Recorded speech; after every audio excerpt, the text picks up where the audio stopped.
Okay, I think I'm streaming. Let me do the audio check. Very high tech. Okay, I see myself streaming, so that's good. It's a good sign. The audio check. Very high tech. All right, awesome. Okay, I see myself streaming. I can hear myself streaming. Good sign. There we go. Okay, all right. And then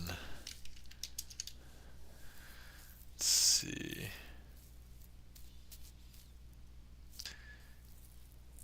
I don't think I really feel like advertising. I was a little tired.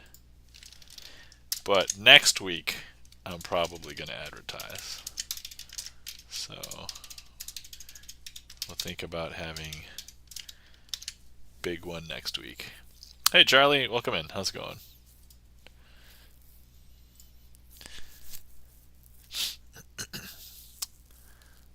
Yeah, I'm thinking about doing a advertising next week because next week will be Super Bowl Sunday that leads into my birthday on Monday.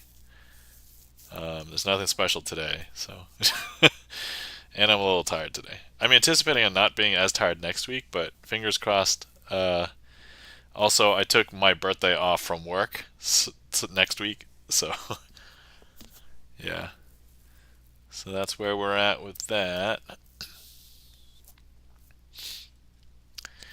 I also forgot to mention last week I mentioned that I saw the Super Mario movie, and I didn't talk about it afterwards. I was like, man, and it was on my mind. But I remembered it again because I saw it again because my kid asked to watch it again. So I'm like, all right, well, who am I to deny you the Super Mario Brothers movie?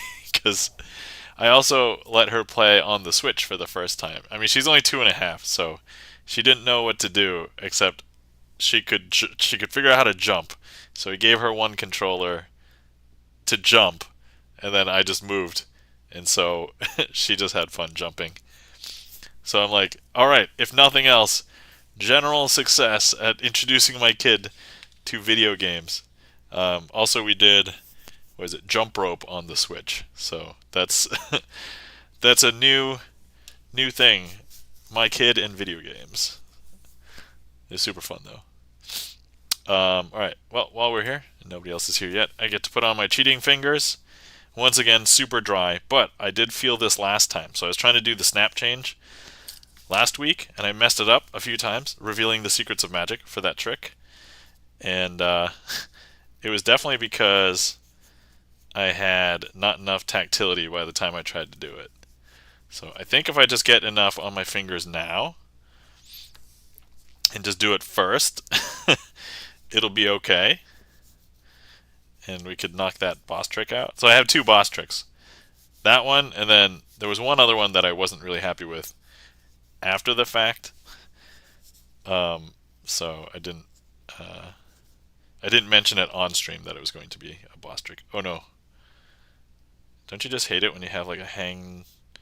It's not even like a hang nail, but like a hang skin? Sorry if that was gross. My apologies to anybody who thinks that's gross. Alright. I'm not even sure if this stuff has picked up on my fingers yet.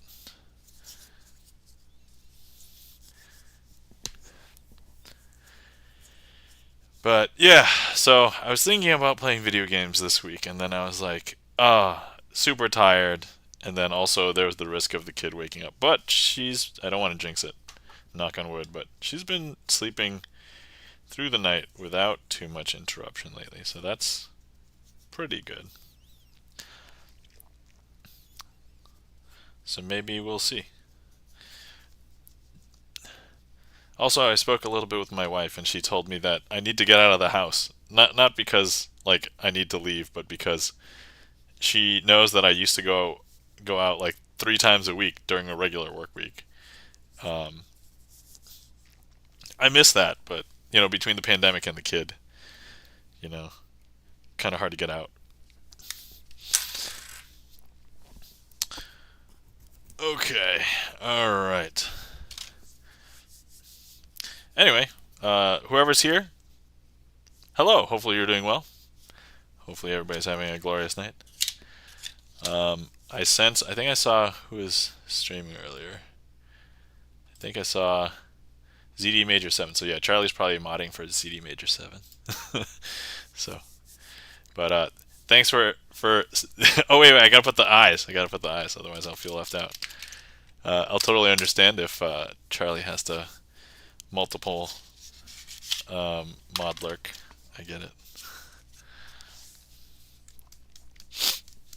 Yeah, I haven't been on Twitch as much lately. I mean, I guess I've been on but lurking, but I'm just like, have to say hi and bye, and then I don't know how long I'll be able to stay. I might forget I'm on the stream, that kind of thing. So, all right. Let's see here. Okay. Let's get some vengeance. First order of business.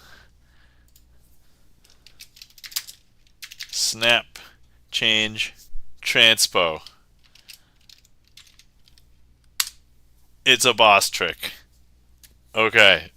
So, alright. We have two cards.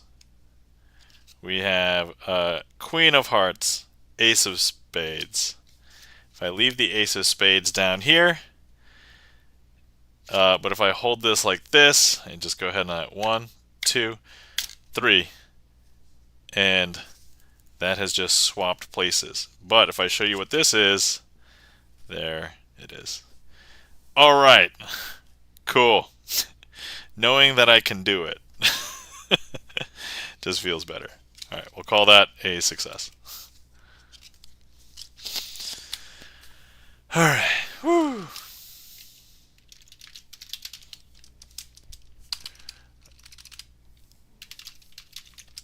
Just wanted to get that out of the way. While my fingers have full, if right after applying the cheating gloves, I have full tactility. So if I couldn't do it then, I don't know when I could have done it. So, alright. See, the other thing is, I've been trying to learn a new trick, and I have not rehearsed it yet. So, for anybody who is here at the moment, if nothing else comes into the queue, I can attempt to rehearse it. I literally just figured it out yesterday. So, and I'm probably not setting it up correctly, but you know what? Whatever. Hold on, let me see if there's any sort of shenanigans I can do over here. Okay. Alright, this can be a magician's choice. Let's go ahead and do that.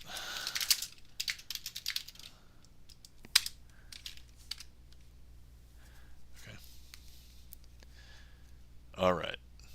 Oh, there's only one boss trick now, because I literally just beat one. I also know that people are probably not here yet, because I started early. So, no big deal. And get all the embarrassing stuff out of the way first.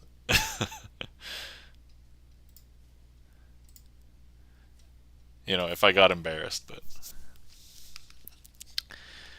I have no pattern for this. I haven't come up with anything. I literally just figured out the mechanics. So, alright.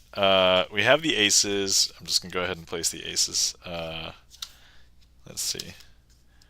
They use the card box for this. So let me go ahead and grab the card box. We don't really need to use it. I just need a platform to place it on. And so I could pick it up later pretty easily. And then this is where I would find the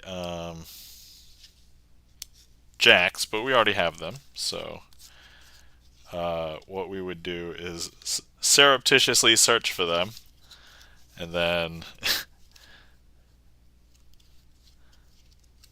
so we have the jacks, and let me go ahead and turn these face down. I'm going to go ahead and take each of the jacks, place them into the deck. So let's see, first jack, let's go ahead and towards the bottom there. Okay, so there's our first jack, second jack, third jack, and then fourth jack. Okay, so we'll push all those in. Okay.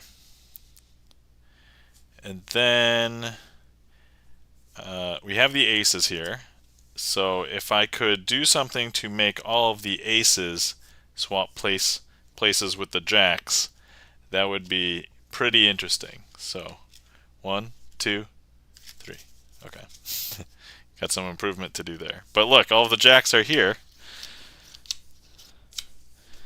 And then, well, we did insert all of the jacks into the deck, right? Well, they swap places with the aces. So now, if I spread, you'll be able to see that all of the aces are inserted into the deck. Okay, alright. Generally happy with that. I did make one kind of, it wasn't really a mistake, but it's a thing that I did not like that I did here, but otherwise that wasn't too bad. So I'll probably need to practice that. I'm not sure if I'm going to do that one for YouTube. I need one for YouTube for tomorrow. I haven't done that yet. So I was wondering if I should do something super special next week, because it will be my birthday. Super Bowl, Valentine's birthday bowl. Because it's going to be like super. So I don't normally do much for football, but Super Bowl will be happening on Sunday. Then that's when my stream will be that night. And then my birthday on Monday. Then Valentine's Day on Wednesday. So,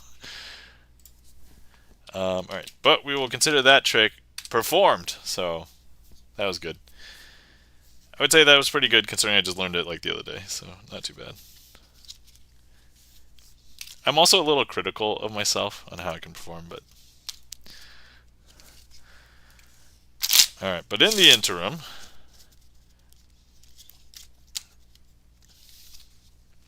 so I watched the Super Mario Brothers movie, and it was awesome. I really enjoyed it. I loved it. There were so many like video game references, not just to like Super Mario, but like at the beginning, if you were paying attention, you could see like all the historical places in which like Mario would show up. Those were like other games, or at least Mario like people. But like before he was known as Mario in Donkey Kong, where he showed up initially, he was known as Jumpman, and there was an arcade game called Jumpman. And then there was also a Mario character in Wrecking Crew, and so the first antagonist, Spike, shows up, and he's like part of the Wrecking Crew, and I'm like, that's so cool. So I had played a lot of these games when I was a kid because I had a bootleg Famicom cartridge with like an adapter that could fit into my Nintendo, and it had, so since these bootleg carts, they had like 100 games on one cartridge, and they were definitely not legal, and definitely not over here. But you could totally get them from like, so my mom would come back and get them either from like Vietnam or Taiwan or whatever. Hey, the Raj Mahal, welcome in. How's it going, the Raj Mahal? So I was just talking about the Super Mario Brothers movie. I saw it recently, and I saw it again recently. But talking about all the references in there and like playing games as a kid. So, but anyway, the weekend is almost over. I know, my sympathies. Oh wait, do I have a? Oh yeah, I do have a hug command. All right, there we are. My sympathies. You get a big, warm, fuzzy bear hug on the mouth. You're welcome, the Raj Mahal. All right, so this trick is called Ace on Top. Uh, thank you kindly for the hug back. So we're going to use the ace, 2, 3, 4, and 5 of clubs, because I just conveniently found a few of them. Can be done with any suit, doesn't really matter too much, but. All right, so we have 5 cards here, and they are the ace of clubs, the 2 of clubs, the 3 of clubs, the 4 of clubs, and the 5 of clubs. Now, this is not so much a trick as it is a game. The object of the game is to remember which card is on the top. And since this is a game called Aces on Top, I think you should probably just say ace most of the time. So, but look, I just want you to watch. This is where the first moment of magic happens. So look, I'm going to place the 5 right there. Now, if you were to guess which card is on the top, which card would you say? I think a lot of people would say 5. And you know, intuitively that's not technically wrong from a basic logic standpoint, but you're watching magic, so if you were to ask, you should probably just ask ace. And you know, oh, Raj Mahal, you got it. Look, ace. I know, that's super weird. Okay, but here's the thing. This pile is like in a weird ascending order. So what comes after the ace? I think a lot of people would say the 2. So there's the 2. And I want you to remember this property as all of these cards. What comes after the 2? It's the 3. And then the 4 and the 5. So important question, which card is this? I think a lot of people would say 5. That means they trust me. Some people would say 4. That would mean they kind of sort of trust me, but not exactly. And then you said 3. Okay, all right. So, ace. All right. The Raj Mahal. I think you get it now. You get it now. Because see, watch. Is this now not on top? This is on top, right? So that, look, if I show you, this is the ace, followed by the 2, and then the 3, and then the 4, and then the 5. Is that super weird? That's super weird, right? That should not happen. That is a little bit weird. Now, important question. What card is this? If you were paying attention, this is not magic. I literally just turned the packet over. That's just the ace. Wait, you reversed the order? Wait, what do you mean? No, I didn't. What are you talking about? Okay, so this is what we're going to do. I'm going to go ahead and I'm going to take the ace and I'm going to place it into the middle of the packet. It's not on the top. It's not on the bottom. But I just want you to witness this self-correction again. Okay, look, watch. Now, that ace should not be on the top, but if I show you the top card, it is on the top. Now, if I go ahead and I take the ace and I take it and I place it clearly in the middle, it's definitely not going on the top. It's definitely not going on the bottom. It's definitely going in the middle. But look, if I show you, the packet is somehow self-correcting. It knows that the ace should be on the top, because look, ace. But wait, let me go ahead and take the ace out. You're probably thinking, okay, if the ace is there, it'll be on the top. Yes, that's right. But what follows the ace? And this is where the ascending order thing comes in. So what comes after the ace? The 2? Yeah, correct, because there's the 2. Now look, if I take the 2 and I place it furthest away from where it's supposed to be, right? I'm going to place it on the bottom, like this. And we're going to close that up. You would expect that the 2 would be on the bottom, but look. That 2 follows the ace, because look, if I show you the card that's on top, it's actually the 2. I know, that's super weird, right? Super weird. G3, 2. What, says the Raj Mahal? Okay, alright. Now, would you believe that I could perform this trick with the cards face up? And I know it's here, let me just demonstrate. Okay, so if I show you all of the cards face up there in this orientation, right? In order for this to self-correct, the 3 would have to hop down to the middle. The ace has to jump all the way up to the top. The 5 has to jump all the way down to the bottom. 4's got to tick over 1, and 2's got to jump all the way up here. But, believe it or not, All we have to do is one simple move. We just have to find the ace. There it is. And I place the ace on the top. Now, you know that the ace is on the top because you can see it. But would you believe that the pile has self-corrected underneath the ace? Because look, what is underneath the ace? It's the 2. What follows the 2? The 3. What follows the 3? And believe it or not, my 2-year-old can actually count now. Surprisingly, she can count up to like almost 30, like almost without making a mistake, which is super impressive because I thought they were trying to work to like counting up to like 15 and 20 right now, but she's doing pretty good. Followed by the 4, followed by the 5. And that, my friends, is ace on top. The Raj Mahal, thank you so much for the request. Hopefully you enjoyed. And thank you so much for chatting in chat. And thank you so much for the applause. Greatly appreciate it.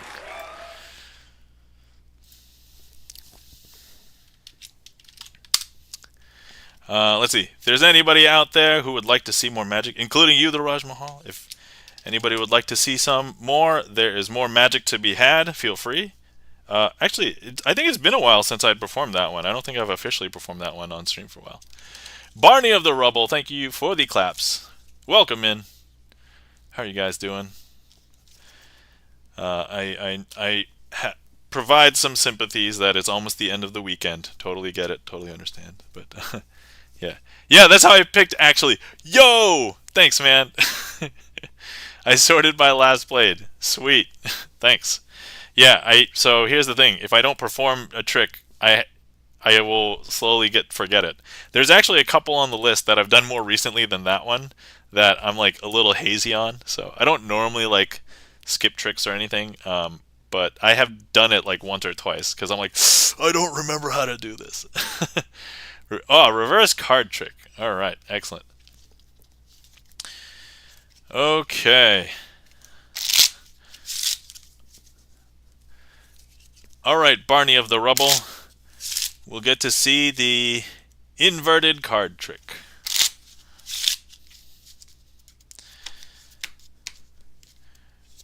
Okay, so we'll do the basic version, and then we'll do the let me see here, and then we'll do the follow-up version, if I remember properly. Hold on, let me just double check that I remember how this is done. Boom, boom, boom. Do this. Do this. Okay, go ahead. Blah, blah, blah. Insert. Do this. Sorry, I'm thinking in my head how to properly do this. And then I show you, hey, look. Take a look, find your card. Boom, there it is. And then, haha. Okay. Do this. Okay. I think I've got it.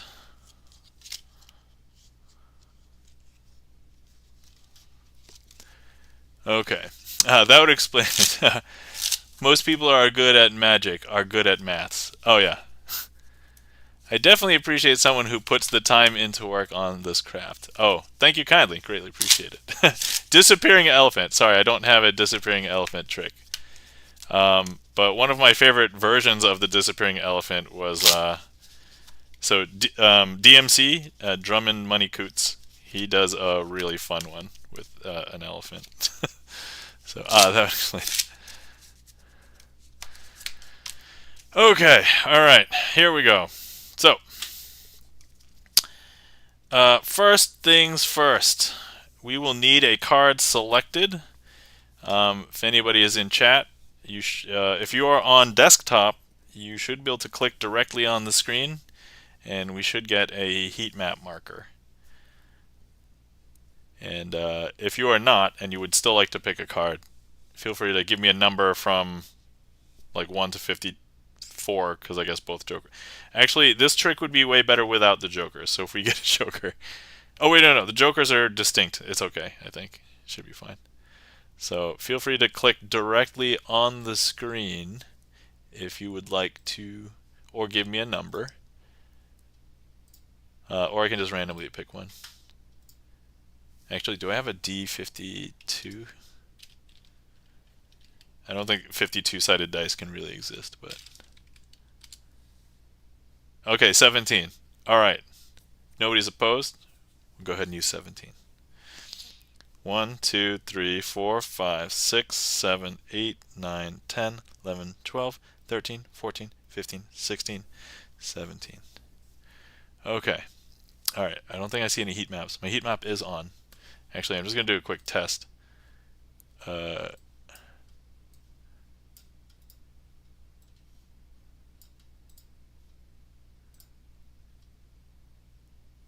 actually, I don't know if I can. Oh, wait. Here we go. Does this work? Yes. Okay, good. That was me interacting with my own thing. Okay. All right. Here we go. Heat map is working. I'm not going crazy. Okay, this is going to be the selection. Normally, I would say take a look at it. It doesn't really matter that I know what it is, so let's just go ahead and show everybody what it is. It is the 5 of hearts. Okay, so what we're going to do is we're going to take the 5 of hearts and we're going to place it into the middle of the deck. Somewhere in here, like so.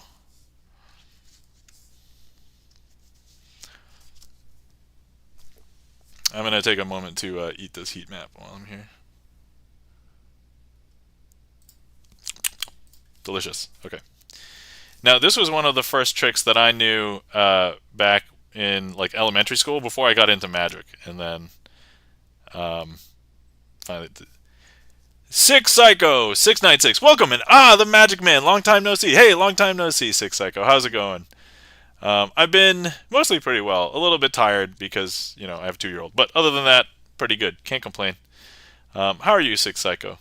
Hopefully you're doing well. I think I've seen you in some other chats, but I've been lurking a lot. As I was explaining at the beginning of stream, I was lurking a bunch lately. Okay, but look, what we're going to do is we're going to go ahead and find that card. So, doing well, just been busy. Totally get it. Because now if I just go ahead and I spread through, you'll see that there's one card noticeably facing in the opposite direction. Now this card, which by the way, when I proceed to do the next part of the trick, may spoil how this part of the trick was done, but that's okay. This card should be our 5 of hearts. Yep, there we go. So that's our 5 of hearts. Now, so if you guys know how that portion of the trick was done, that's okay. That was for everybody. This portion is for magicians. So, so we have the 5 of hearts. I'm going to go ahead and I'm going to grab the 5 of hearts. And I'm going to place it face down into the face down deck. Not to spoil the first half of the trick per se, but you can kind of surmise, roughly how that was the first part of the trick was done. But anyway, so I'm going to place it face down into the face down deck like this. Now, some people think I may be hiding it on the bottom. Some people might be thinking that I'm hiding it on the top, but I'm not. So the important question is, well, where is it? Well, you know what? Here, if I just go ahead and let me see here. How do I do this part? I think I do this part like this. If I just show you that, I don't want to spread and then see it, right? But we did place it face down in the face down deck. So it should be face up now, but look, if I show you, it's now face down in the face up deck. So that's super weird. Because now if we're looking for the 5 of hearts, I don't know if you can see the 5 of hearts. You shouldn't be able to, because it should be this card. Right there. And that, my friends, is the 5 of hearts.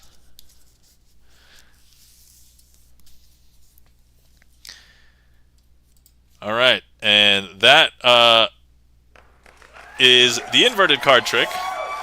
So the first half, a lot of people can probably figure out, and there's a simpler way to do it. I had to do it to set up for the second half of this. But for magicians out there who know what the words like impromptu means, so this version is impromptu, not using any sort of gaffes or gimmicks, which there is an easier version to do for that, but this deck does not have that. So,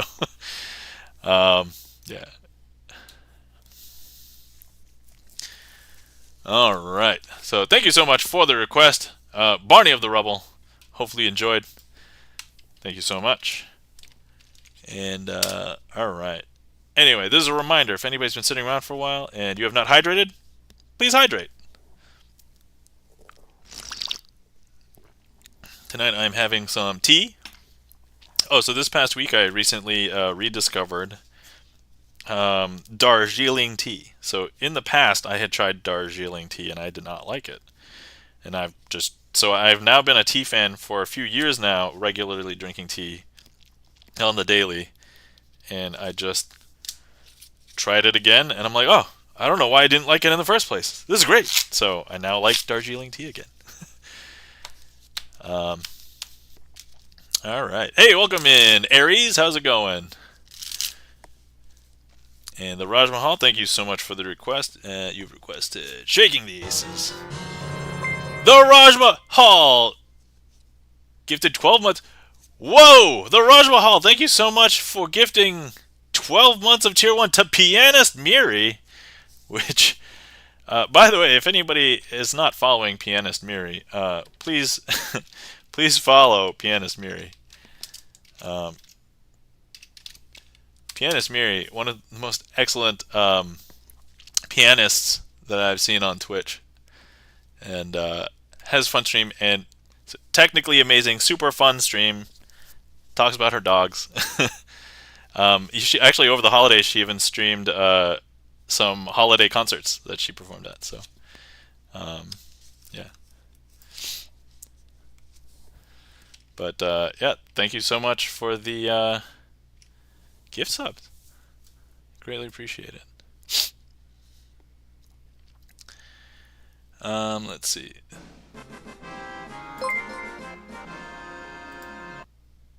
What? The Raj Mahal, thank you so much for subscribing. I greatly appreciate it. Oh my god. The Raj Mahal. Oh my the Raj Mahal, I don't know if you know, if you sub, you get to sign a card. Did you know this? Because if you didn't, I'm telling you now, you get to sign a card. So people who support get to sign one. So there's only like 5 or 6 cards from this deck signed. So if you would like to sign a card, let me know, and I will sign it the Raj Mahal 2 for you. And then also, if you request tricks, I will try and do tricks with it. So actually, instead of using the aces, because I think all the aces are taken. Actually, no, the ace of clubs is not taken if you want that. But, I mean, if you want something...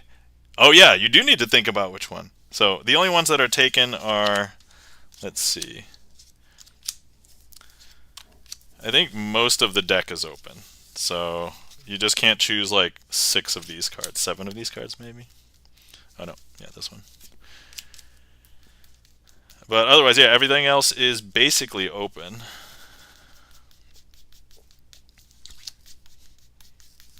Okay, 2, 4, 6, 8, 9. So there's 9 cards that have already been signed, but all of these are open.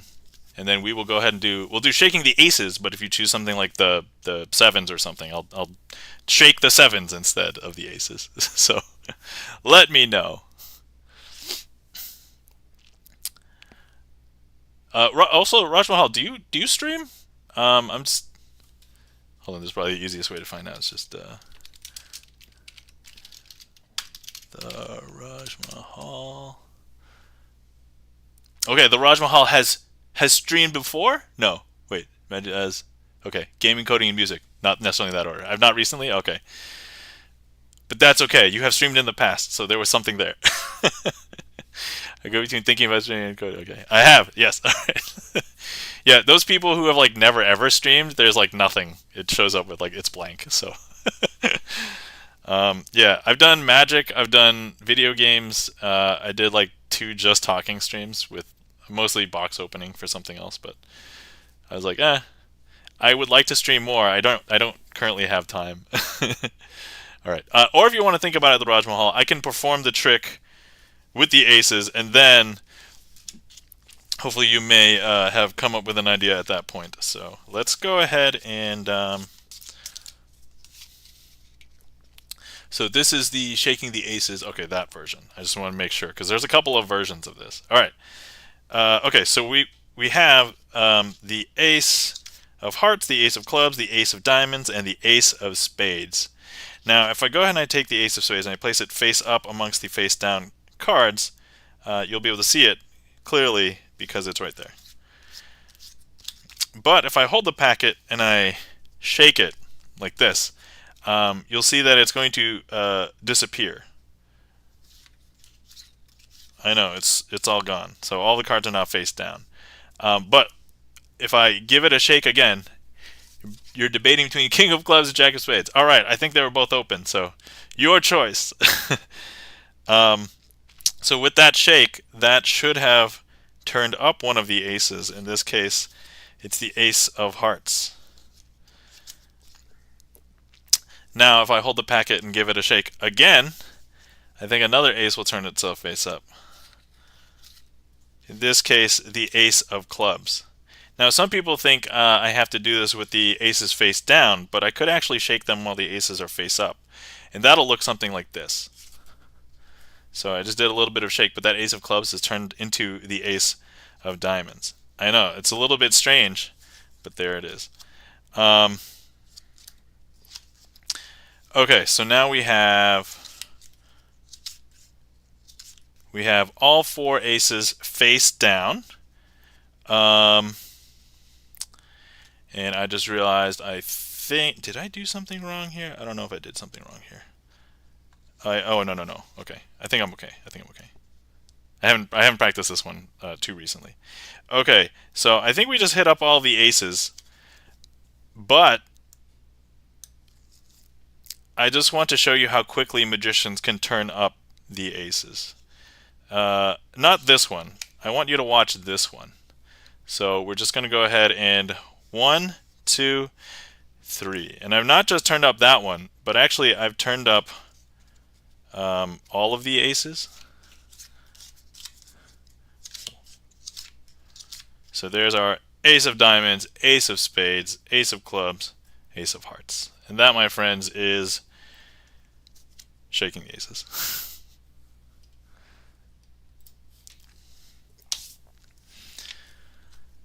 All right. Thank you kindly for the applause, the Raj Mahal. And thank you so much for the request and, of course, the gift sub and the sub. So let's see. You were debating between King of Clubs or the Jack of Spades. So since they're both face cards, I do use face cards in a bunch of tricks. Let's see, some prominent ones with the jacks I'll normally do. There's one called the Four Robbers.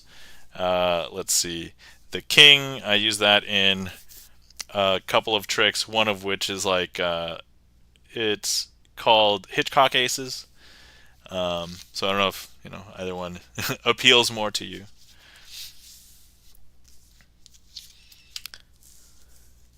But let's see, Jazz Aces, we can also use a set of face cards as well. Let's see, if you want to see who other face cards are already taken. Let's see, the hearts are taken. I don't think the Jack of Hearts is taken, but you weren't thinking about that, I guess. I know somebody else who might want to claim the Queen of Clubs. But actually, oh, wait, I should just, we're going to be using the aces next anyway, so let me leave those out. And then I'll be using a set of face cards. Let me just go ahead and use the 4 kings, actually, while we're here. Because I can perform Jazz Aces with this.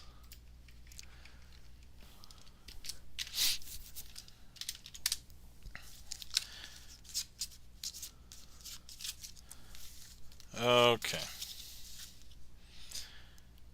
All right. So, once again, the Raj Mahal. Let me know which one you would like. In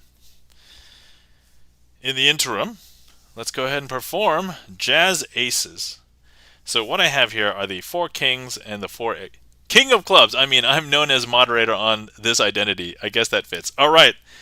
I mean, kings, yeah, the Raj Mahal. All right. You know what? We're going to go ahead and sign it right now. And if you chose the other one, I would just swap to the jacks. Charlie's Beats, thank you so much for the resub. FYI, Charlie's Beats is the ace of spades. So there we are. Thank you so much, Charlie's Beats. Greatly appreciate it. All right. So the Raj Mahal 2. Okay. Let me make sure I don't mess this up. The. Okay, I can spell the.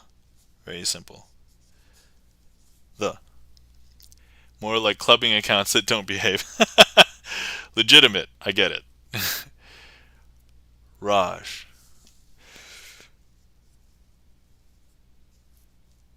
Raj. Mahal.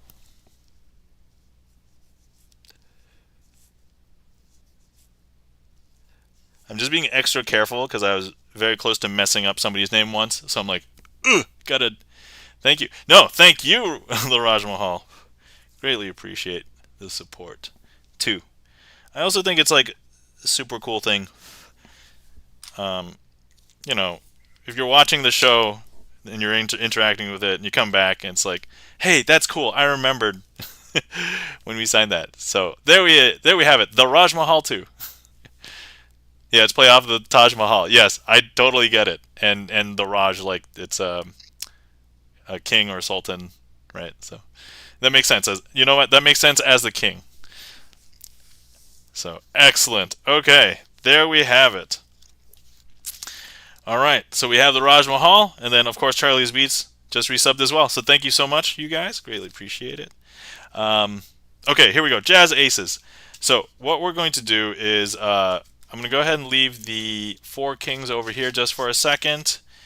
And then I'm going to need the ace of spades over here. And I will go ahead and take these other aces, and we're going to go ahead and lay them down out like this. And what I'm going to do is we're going to go ahead and just place one of those kings just over here. And we're going to take this ace and place it in this pile, like so. Now, here's the thing. All we have to do is take this pile and just tap it, and that card will become the ace. Because now if I show you, these are actually all kings, and this is now the ace. Once again, if I just go ahead and I just place some king over there, here's the other kings. And I'm going to go ahead and place this in here. All I have to do is have this touch, and you'll see that that ace is not in here anymore. These are the 4 kings, and that ace has jumped down here. Once again, we have one of the random kings in here. Those are kings. We're going to go ahead and take the last ace, place it in here. We'll take this, tap. And there's no aces in here because these are the 4 kings. And the ace has jumped down here. And that, my friends, is Jazz Aces. Thank you so much for the request, Aries4443. Hopefully you enjoyed.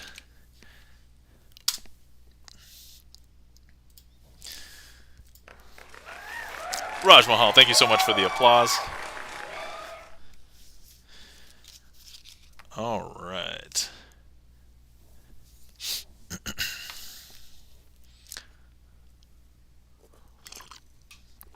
If there's anybody out there who is interested in signing a card, we have a lot of different ways to sign a card now. So you can use channel points, sub, gift sub, bits. So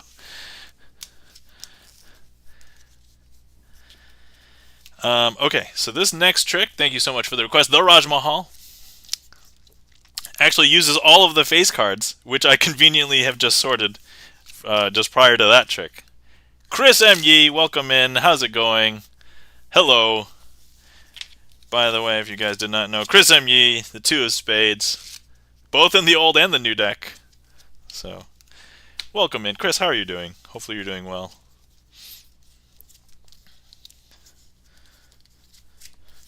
Oh, you left one of the face cards in the deck. Durr. I'm an idiot. I was like, wait a second, I only have 11. There should be 12 in here. Okay.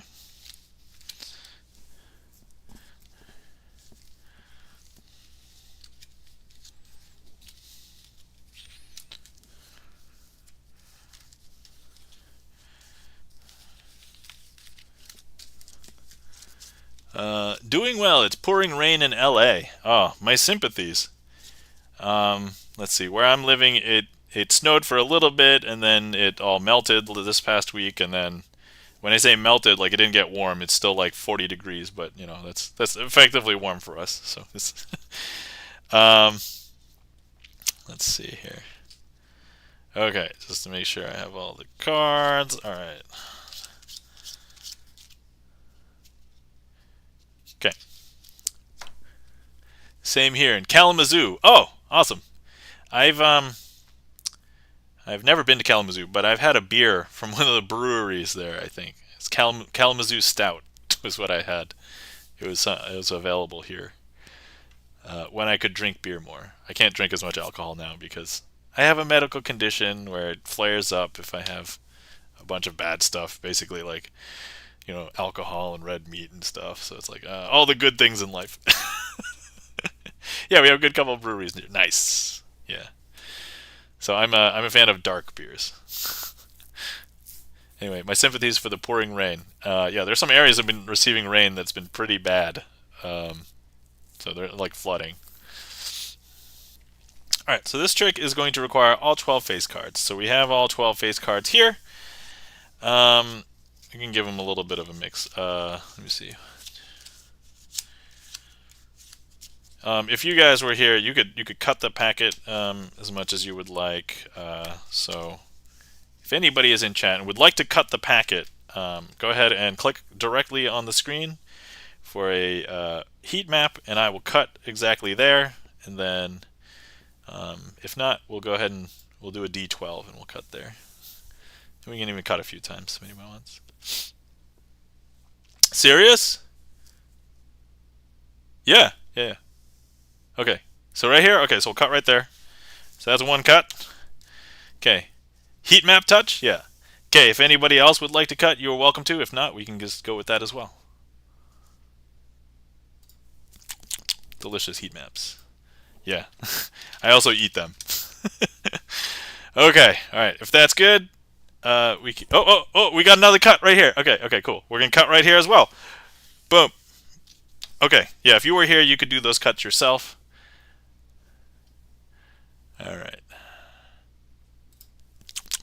All right, cool. And you know what? We'll get one more chance. Does anybody else want to cut the packet? Or cut the packet again if you were one of the same people. I can't link heat maps. I can link chat because it has your name. But okay, all right. If not, we are ready. I'm gonna go ahead and just drop a couple of tokens here. We're gonna make 3 piles. Okay, all right. So, first things first. Let's see. The Raj Mahal, would you like to select the first packet that we're going to work with? 1, 2, or 3? Your choice, and we will begin with that packet. Now, in order for me to tell you how this trick is going to be significant, I have to explain to you what a family unit is. So a family unit, in the purposes for this trick, consists of a queen, a king, and a jack, all of the same suit.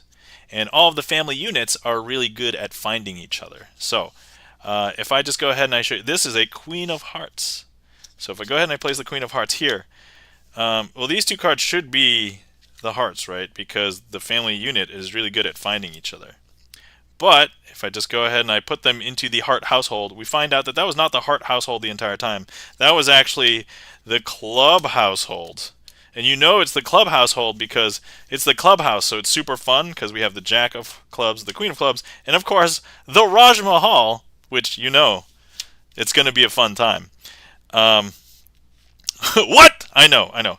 Raj Mahal, would you like to select the next pile that we work with? You can choose 3 again. If you want to choose 1 or 2, that's fine too. What's the second pile we're going to try and find the next family unit with?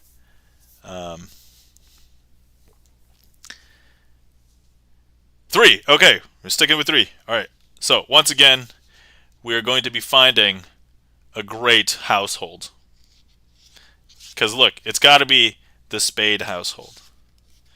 So look, if we go ahead and try and find the Spade household, if I go ahead and I place them into the Spade household, we go inside and it turns out it's not the Spade household at all. It is the Heart household. It is the Jack of Hearts, the Queen of Hearts, and the King of Hearts. So yes, that, my friend, is the Heart household. Now this is going to be super weird because none of these houses are owned by the people that we thought. So somebody must have done something wrong in the municipal registration. So let's go ahead and force the next house to be the next one. The Raj Mahal, if you would like to arrange these piles however you would like. If you chose 2, 3, 1, I'll take the 2 cards, place them on top of 3, and then place them on top of 1.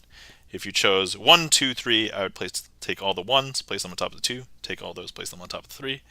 So, we could do 2, 3, 1, 2, 1, 3, 3, 2, 1, 1, 3, 2. Okay, 3 on 1, all right. And then do you want 1 on 2 or 2 on 1? That sounded really weird out of context, I just realized.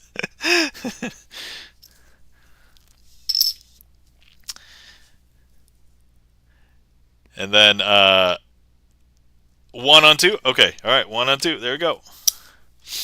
Okay, so let's go ahead and we definitely have 2 houses left. We have the Spade household and we have the Diamond household. But we're gonna try and force this next house. Okay, so look, we've got here's a diamond, Queen of Diamonds. Okay, we're gonna go ahead and place the Queen of Diamonds right there. So hopefully we should find another diamond. So we're gonna go ahead and take the Jack of Diamonds, place the Jack of Diamonds right there, and then we're gonna go ahead and find the King of Diamonds, and we're gonna go ahead and place the King of Diamonds right there. So this obviously must be the the Diamond household, right? So we're gonna go ahead and put them into the Diamond house. But actually, as it turns out, this is not the Diamond house. This is actually the Spade household, the Queen of Spades, the King of Spades, and the Jack of Spades are there where the Diamond house should have been, which is super weird. And I guess the Diamond household, they would like to be super secretive because, well, why are they called the Diamond household? Probably diamond heists. They are probably stealing diamonds.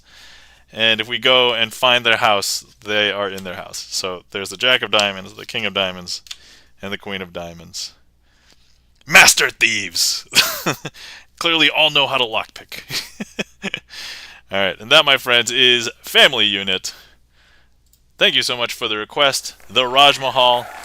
Thank you so much for the applause. Really appreciate it.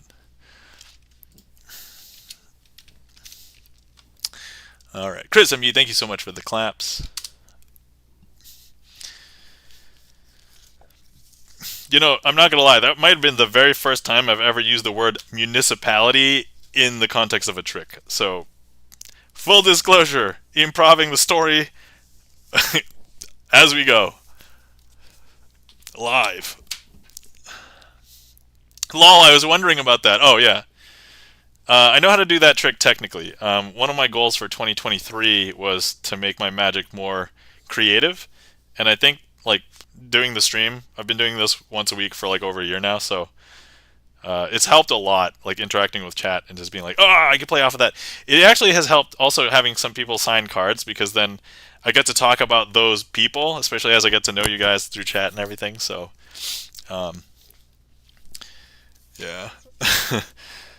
Like, I have a trick in my list called the Vampire Card Trick. I've rethemed it a couple of times. I've rethemed it as, like, Buffy the Vampire Slayer. I've rethemed it as Castlevania. Not so it's just like, so yes, it's fun times. But yeah, I'm trying to, like, wing it as best as I can, but still trying to make it entertaining. I was wondering about that. Yeah, are you focused on card tricks? Yeah, most of what I do on the channel is sleight of hand card magic, and that's pretty much what I love. I do have a couple of like coin tricks. The one that you can request in the list is called Coin Matrix. It uses cards, but it's mostly a coin trick. But there's a couple of other ones. So if you want to see a couple of coin things, I can show you those.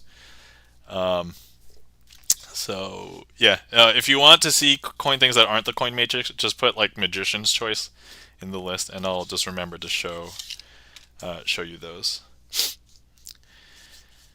Okay. Next up, we have a request from Charlie's Beats. Charlie, thank you so much for the request for the Traveling Man. So let's get ready to rumble. I mean, to perform that. To rumble.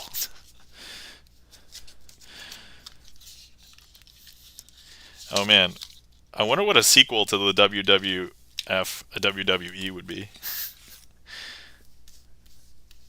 WWG. Too rumble, too furious. I'm being ridiculous now.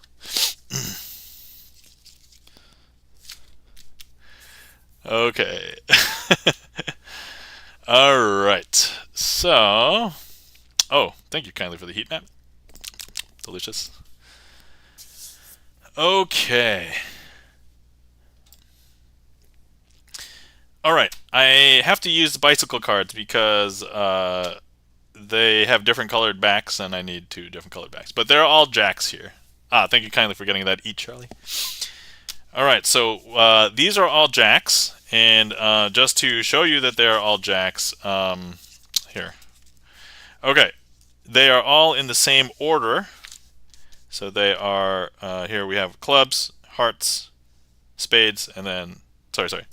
Clubs, diamonds, I misspoke, spades, and then hearts. All right, we need a suit selected. So Charlie, if you are there, you are welcome to choose a suit. If you would like to hand it off to somebody else, you are welcome to as well. It's up to you. Also, worst case scenario, we could D4. But yeah, feel free to choose a suit. Diamonds. Okay, here we are. So I'm just going to go ahead and just emphasize the diamond is the 3rd one from the top. Okay, so in each of the piles. Now, what we're going to do is I'm going to tell you guys about a secret of magic. I know, it's super weird. But look, if I tell you this, promise not to tell anybody. It's okay. It's okay. So, you know how sometimes in tricks, magicians will snap. And they say it's for effect. But in reality, sometimes what they're doing is they're actually using the snap to mechanically contact some cards or whatever objects they're manipulating, and then flick it somewhere else. So you just chose the diamonds. So I'm just going to use this snap. That's actually going to kick the diamond from each pile into the other pile. I know, that's super hard to believe, but let me just show you. So remember, the Raj Mahal says, nah. No, it's okay, it's okay. Here, I'm going to show you. So look, this is the red pile, right? But look, if I show you, here's the blue-backed card. And this blue-backed card is the diamond. I know, that's super weird. And also over here in this pile, it's the blue-backed pile, but look, here's the red-backed card in the blue pile, and this is indeed the diamond. Now, let me just go ahead and swap these back so that now they are in the correct pile. All right, and I just want to show you that that they are all in the correct orientation. So red, red, red, red. Then over here, blue, blue, blue, blue. Okay, but all we have to do is perform that mechanical snap one more time. So look, if I go ahead and just hover my hands over, and shh, this is a secret. I'm going to do my mechanical snap. I don't know if you saw it.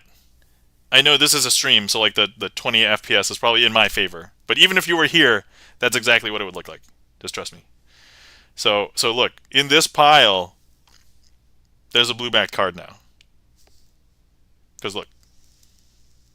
And over here in this pile, there's a blue back pile. There's a red card now.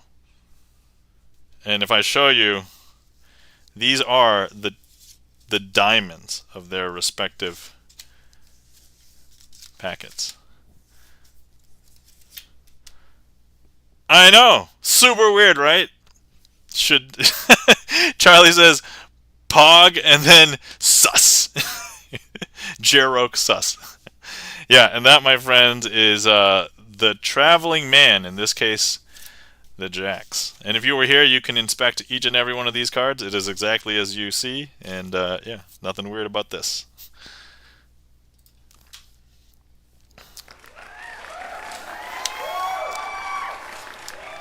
Thank you kindly for the applause, Raj Mahal. Thank you. Greatly appreciate it.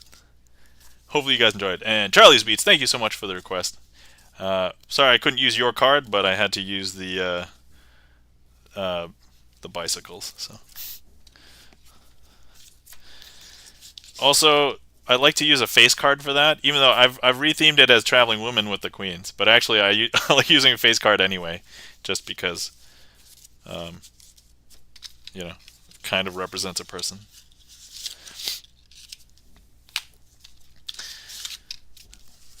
All right. Thank you kindly for the claps, Charlie's Beats. Oh, how rude of me. We have not given Charlie's Beats a shout out today. Guys, if you're not following our friend Charlie's Beats, please give our friend Charlie's Beats a follow.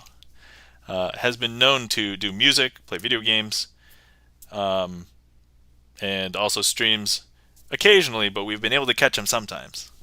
But also Charlie's in like a ton of chats that I'm usually hanging out in, even if I'm just lurking. So,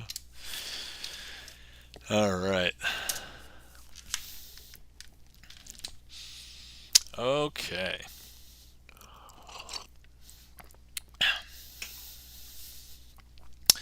Let's see, who else? Oh yeah, how rude of me. If we have not, guys, if you're not following our friend Chris M.Ye, please give our friend Chris M.Ye a follow. Variety streamer, plays games, usually Fall Guys on Mondays, and also is the host of the Clip M.Ye show. So, yeah, he highlights the best clips of Twitch across the Twitchverse. Oh yeah, let me eat this heat map. Delicious. Okay. Hola, says Obi-Wan. Hola, Obi-Wan. How's it going? Welcome in, Obi-Wan. How are you? Is it lunchtime for you? I think it's probably lunchtime. Guys, if you're not following our friend Obi-Wan, please give our friend Obi-Wan a follow. Obi-Wan plays guitar, and also a fan of Asian pop music. I like K-pop, so that's easy draw. We've also caught him doing jigsaw puzzles on stream. So, yes, lunchtime there. All right, sweet. FYI, anybody that I missed? Oh yeah, Six Psycho. Six Psycho is in here. I'm not sure if you're still here, Six Psycho, but if you're not following our friend Six Psycho, variety streamer, does a bunch of different games. Also a fan of rhythm games, especially DJ Max. I've seen him play DJ Max in a couple other games, but also he did some charity streams when I hopped in last, which was a while ago. So. Wait. Delicious. Okay. And yeah, let me know if anybody else is a streamer and I missed them and such, or wants to shout out and stuff. So, but I'm staying back, not going out to have lunch today. I totally understand. Having lunch out is costly. So I used to do that a long, long time ago, and then I was like, this is both not great for my health or my pocket, my wallet. So at that point, I started trying to bring my lunch. It still wasn't healthier, but I saved some money because I brought my lunch. Now that I work from home, I can just, if I forget my lunch, I just make it. So, super easy. Thanks for shout. Yeah, you're welcome. You're welcome for the shout outs. Okay, so we have here a request from the Raj Mahal. Thank you so much for the request. Let me go ahead and grab the king of. Let me grab the black kings here. Okay, so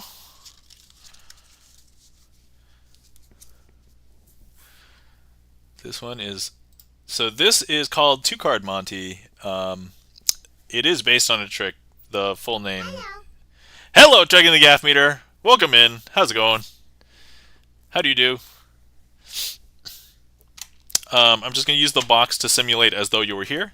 But this trick was made famous by David Blaine, even though it pre-existed him, but he made it like super popular because he used it in his Street Magic special, which if anybody who is a child of the 90s grew up and saw that this was a television special. So, welcome in checking the gaff meter. How are you doing today? Hopefully you're doing well. 2 cards, 50-50 chance of winning. Ah, yes, exactly. So, object of the game is to try and remember which one is on the top. But we're going to do some fun things first. So, if you were here, I would ask you to hold your fingers out like this. You would hold the 2 cards. Since there's nobody here, I just want to have a little platform, so I'm just going to place on the card box. There's nothing sus about the card box. You could be holding the card yourself. And I'll talk a little bit about that in a little bit. Great, thank you. Please carry on. No problem. Here we are. So, that's okay. If you forgot which card is on the top, I'm going to do a couple of things. So look, if I have the spade, you must have the club. All right, so now here's the thing. I'm going to show you how magicians perform the swap. So what they would do is they would slide this card in between your fingers until it lines up exactly. And then when you feel like it's almost exactly there, they would pull the other card out with these other 2 fingers, like this. Okay, so that's basically how the swap would occur. So now, this is the king of clubs. So if I have the king of clubs, you have the king of spades. That's what a lot of people would say. That's correct. So now I would perform the swap at speed. So look, if I hold it here just to provide, so I'd swap it once, I'd swap it twice. This is where we would normally get a laugh from the crowd. I would place this card here, and now say, hey, would you guess that the spade is on the top and the club's on the bottom? Or would you be more impressed if the club's on the top and the spade's on the bottom? And now, so 1's in chat if you think the spade is on the top. 2's in chat if you think the club is on the top. So go ahead and make your guesses. And then if you don't want to outwardly guess, that's okay. You can just make an internal guess. This is the moment. This is your time. Okay, Obi-Wan says 1. The Raj Mahal says 1. Obi-Wan, but I don't trust my eyes. I mean, that is probably legitimate. Checking the gaff meter also says 1. All right, excellent. So I believe that was spade is on top. Okay, so now at this point, doesn't matter what you guess. I would tell you to go ahead and turn your whole hand over. And we would go ahead and see them turn over this. What? Hello? What? I mean, we can't all be wrong. I mean, so statistically, since you all guessed the exact same thing, if that one thing wasn't correct, it would be wrong, right? Like, so if you all spread your guesses out, then statistically you couldn't be. Okay, so yeah, Obi-Wan says, I don't trust my eyes. I mean, we can't all be wrong. What the what? Says the Raj Mahal. Obi-Wan says, none. Yeah, some snarky people would probably say 3.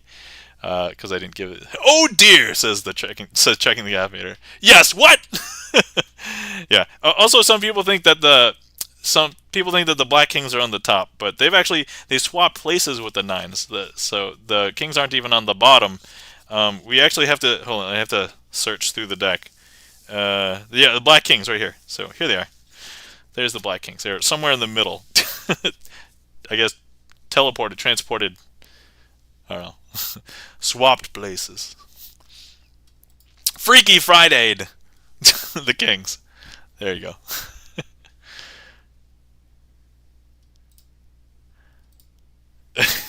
We got the Miri. What's going on?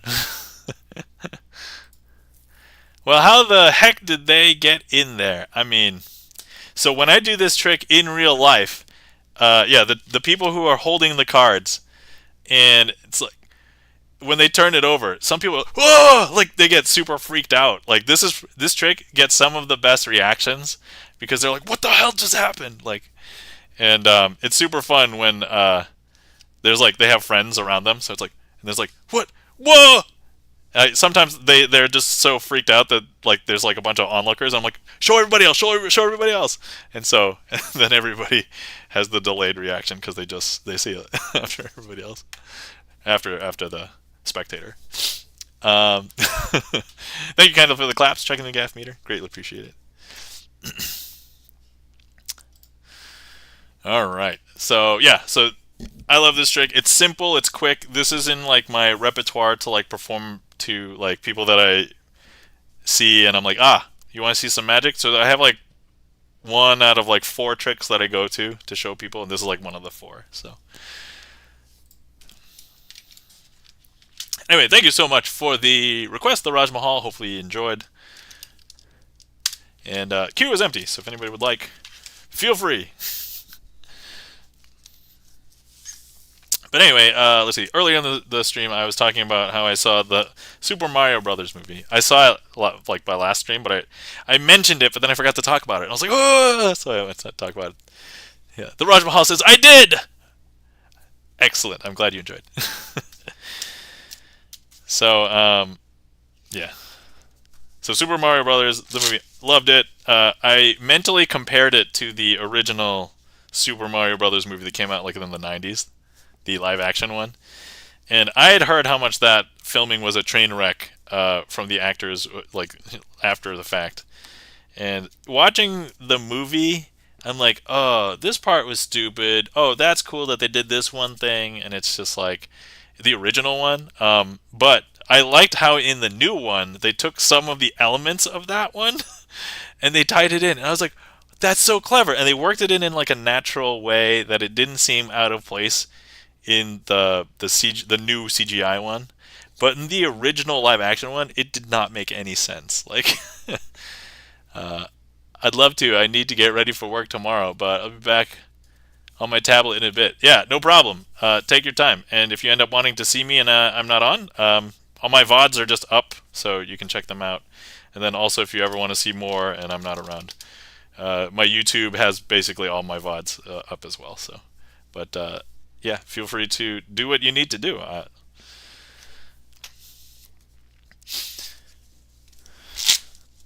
right, let's see. Oh yeah, so love the new Super Mario Bros. Movie.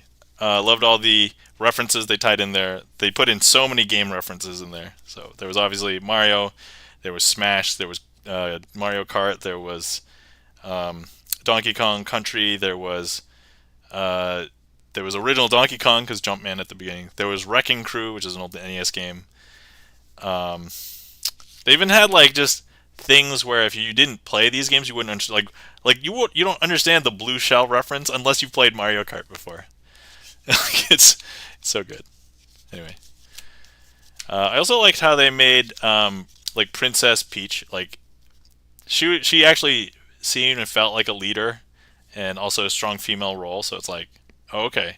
Like I was kind of concerned about potentially showing this to my daughter because she's 2, and it's like, oh no, if she's going to be a princess that needs saving, nah, no concerns, because she's the one doing the saving. So I'm like, all right, FYI spoilers, but I mean the movie's been out for a year, so.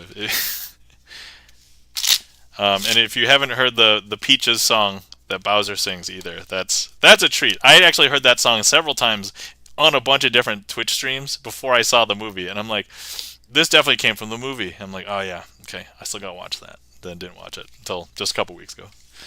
So, oh, and it was so, oh yeah, one day my princess will save me. Yeah, one day. Are you in another castle? Is that the thing? I was actually wondering how the logistics of this movie did not like replay the events of like the original Super Mario Brothers or anything, but like if you were to make a movie in which it's just like based on the original and the princess is always in another castle, how could you conceptually make that work out? So, but yeah.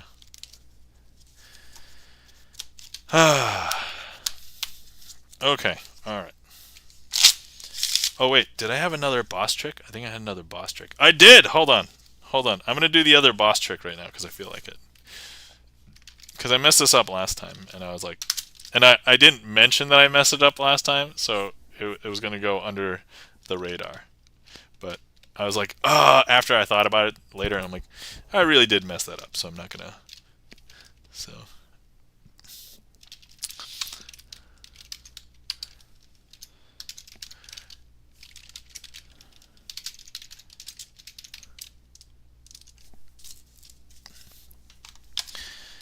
Okay. I liked it. I saw it with my kids. I'm sure a lot of jokes went right over my head. Are you a fan of Wreck-It Ralph? Oh man, I also loved Wreck-It Ralph. Wreck-It Ralph was awesome. So I've seen the first Wreck-It Ralph. I've not seen the second Wreck-It Ralph. But yes, I'm also a huge fan of Wreck-It Ralph. But yeah, tons of awesome references in Wreck-It Ralph as well. Just even in the first one. Um, so yeah, totally like that. So here's the thing. I like nerdy and geeky movies like that, especially like with dealing with video games. Historically, a lot of video game movies have a bad rap, and they're usually terribly represented. And there are empirically bad video game movies, but I love seeing them try. And when they even do a semi decent job, I was impressed. But like with Wreck-It Ralph and the new Super Mario Brothers movie, I was like, this is good. These are good. I like the female character as well. Oh, Penelope, is it? Yeah, it sounds like Penelope. I think the character's name is Princess Vanellope with a V. But yes, sounds like Penelope. Very close. I don't know how I remember that. Because I actually haven't watched Wreck-It Ralph for like 6 years. And the last time I saw it, I wasn't even like half. I wasn't even like really paying attention. I was just like, it was on in the background. Okay. All right. Cool. So, all right. So we have our two jokers. The two jokers are going to be responsible for helping us find a couple of cards in the deck. By a couple, I mean 4. Usually the best cards in the deck. And so if I show you that we have jokers here, I'm going to go ahead and just snap. And in between these two jokers, a card will appear. What card will it be? It is going to be an ace, the ace of spades in this case. Now, once again, we are going to go ahead and have these two.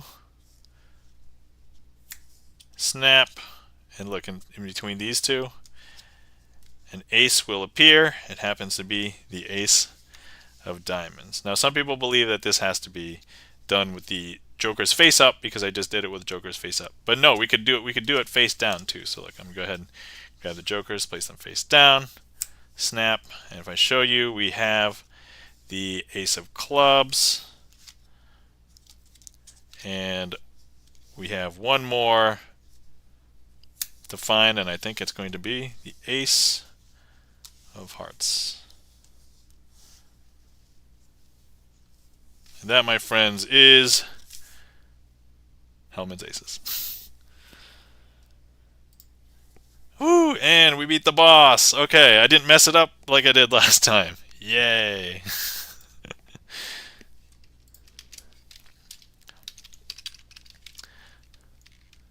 Oh, heat map. Excellent. Delicious. Delicious heat map. So, for anybody who wasn't here earlier, I was thinking about advertising tonight, but then I'm like, no, I'm not going to advertise. I'm a little bit tired. Next weekend, though, I'm probably going to advertise because it's going to be Super Valentine's Bowl birthday week for me. So, because the Super Bowl's on Sunday, my birthday's on Monday, and the Valentine's Day is on Wednesday. So that's the that's the full busy week there. Oh, also I took my birthday off of work, so I think a lot of people would have taken that day off incidentally because it's Super Bowl weekend, but normally this weekend doesn't, like, Super Bowl doesn't fall on my birthday weekend. Usually it's the weekend before. So like in the past, it's like the Super Bowl falls on like the 2nd or the 5th or something. But this year it's like right before. So, but yes. All right. So now we have no boss tricks for the week. I think. Let me just double check. I did mess something up a couple weeks ago, but then I think I did it last time. So. Oh yeah, but if anybody didn't know about boss tricks and just needs the explanation, it's a way for me to, if I mess up a trick, not just like give away the secrets magic, but if I just didn't like it, I will just give myself homework. Okay. Yeah. Also, the 10th of February is Lunar New Year. Oh my God! All right. So, yeah, Lunar New Year is also on the 10th. So, oh my God! So it's going to be Super Valentine's Bowl Happy Lunar New Birthday Year for me. Week. So, yeah, probably from now on. Yeah, last year too. I would have thought. Yeah, that's crazy. Okay, so yeah, it's gonna be Lunar New Year, Super Bowl, my birthday, Valentine's Day, and then sorry, Tuesday the 13th. No.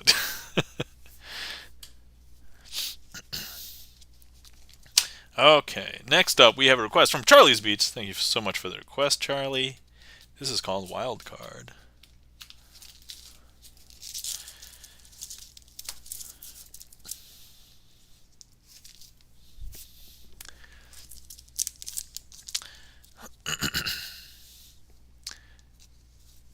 Oh, a year probably from now on. Last year too, I would have thought.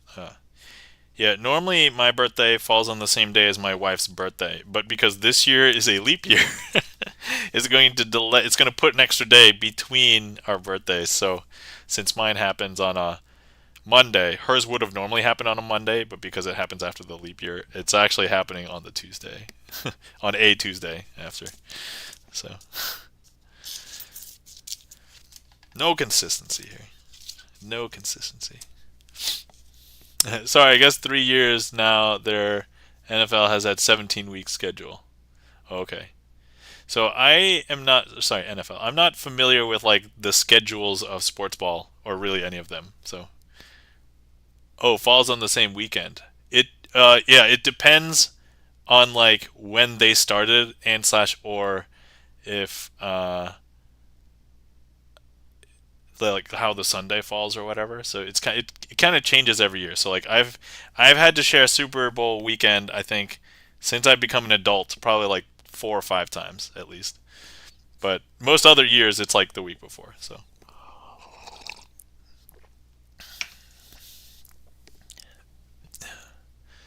Super Bowl has been around February 12th since 2022. Oh yes, right. That sounds correct. Yeah. I'm jumping around. Lol. Okay, totally get it. All right, excellent. That's okay. That's how my brain works too. If you ever actually see me during like a conversation, and I'm looking something up on my phone or like typing something on my computer, but like in reference to the discussion, I'm always looking stuff up because I'm like that guy. Somebody's like, "Hey, didn't you know this thing is that?" And I'm like, if it doesn't make like sense, I'm like, "Are you sure? Hold on, let me check that." I'll be that guy. I'm that guy. I'm the one talking about the definition of a sandwich and like how many holes are in a straw and stuff like that. So I think you said usually my birthday falls on the same day as my wife's birthday, and I was like, huh? Day of the week, not day of the week. So I guess you meant weekend. No, day of the week. So, but just her birthday is later in the year. Sorry, my mistake. If it was not that clear, I apologize. Yeah. So like usually if my birthday falls on a Monday, her birthday also falls on a Monday just for later in the year. But because there's a day inserted between my birthday and her birthday this year is pushed out to a Tuesday this year. So all right, okay. Here we have 9 of spades. 9 of spades. 9 of spades. 9 of spades. Oh, hold on, wait. This is different. This is not a 9 of spades. This is a Queen of Hearts. Queen of Hearts. Wait, Queen of Hearts. 9 of spades. 9 of spades. 9 of spades, and then 9 of spades. So we have a bunch of 9 of spades, and we have a bunch of Queen of Hearts. Sorry, we have a nine of spades, 1 Queen of Hearts. I'm thinking ahead because you guys who have seen this trick, you know where I'm going with this.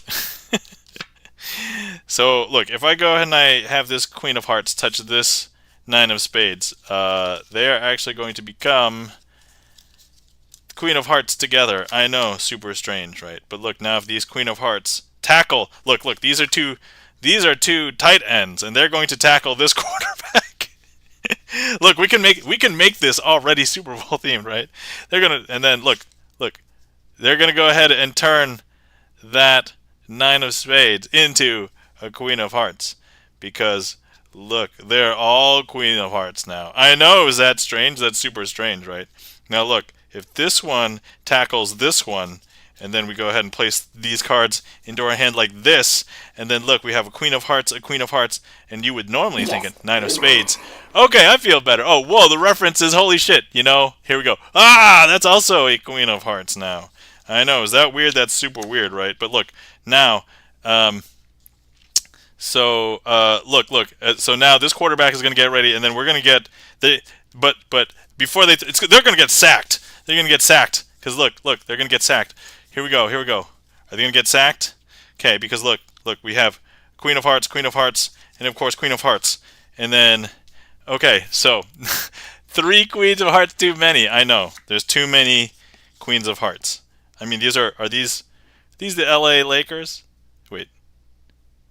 Do I have the wrong? I have the wrong. Are these the Dallas Cowboy girls? All right, sorry. See, sports ball. I don't know enough to make good jokes, but I know some to embarrass myself. Boom. All right, there we go. Rubs eyes. I know, right? What are you watching? That's okay. Okay. So let's pretend that they are 3 points away, and they could just do it with 1 field goal kick, but then they miss. Well, they could recover with a 2-point conversion, and then a safety. So that's 4 points, right? So that's yeah. There we go. Because now look, these are a Queen of Hearts and a Queen of Hearts and a Queen of Hearts. And now if these Queen of Hearts, if they go ahead and intercept the the ball from this Nine of Spades, okay, stick with the tackles and the sacks and whatnot. I know Look, I don't watch sports ball. Okay, but look, here we have Queen of Hearts, and then Queen of Hearts. And then finally we have, all right, these guys are just gonna eat this person. That's it. End of story. Then we have the Queen of Hearts. Oh, wait, and of course, here we have it.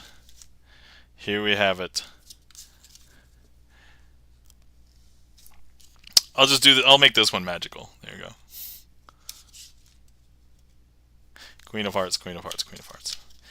And that, my friends, is Wild Card, the Sports Ball Edition.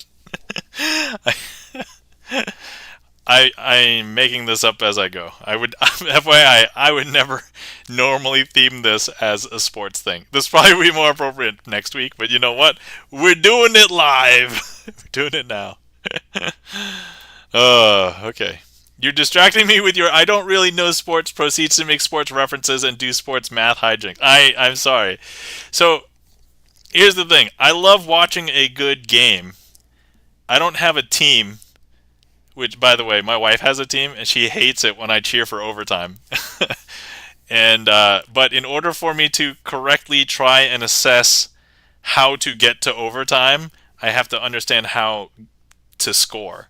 But as far as like the politics and drama between players, I don't know and care about any of that. Specific teams or people, I don't care about that. So, yeah. But I have to understand the rules because I'm like busy in my head trying to calculate how to get overtime, which pisses people off when they have a team or a team that they hate playing because they're like, so I once tried to make thank you kindly for the claps, Obi-Wan, and that's awesome. You did that very well. I liked your version of it. Thank you, the Rusty Panda. Greatly appreciate it. Why do you have to cheer for OT? I was going to get to that. And then also, hi, welcome in, the Rusty Panda. How's it going? And thank you kindly for the claps. Checking the gaff meter.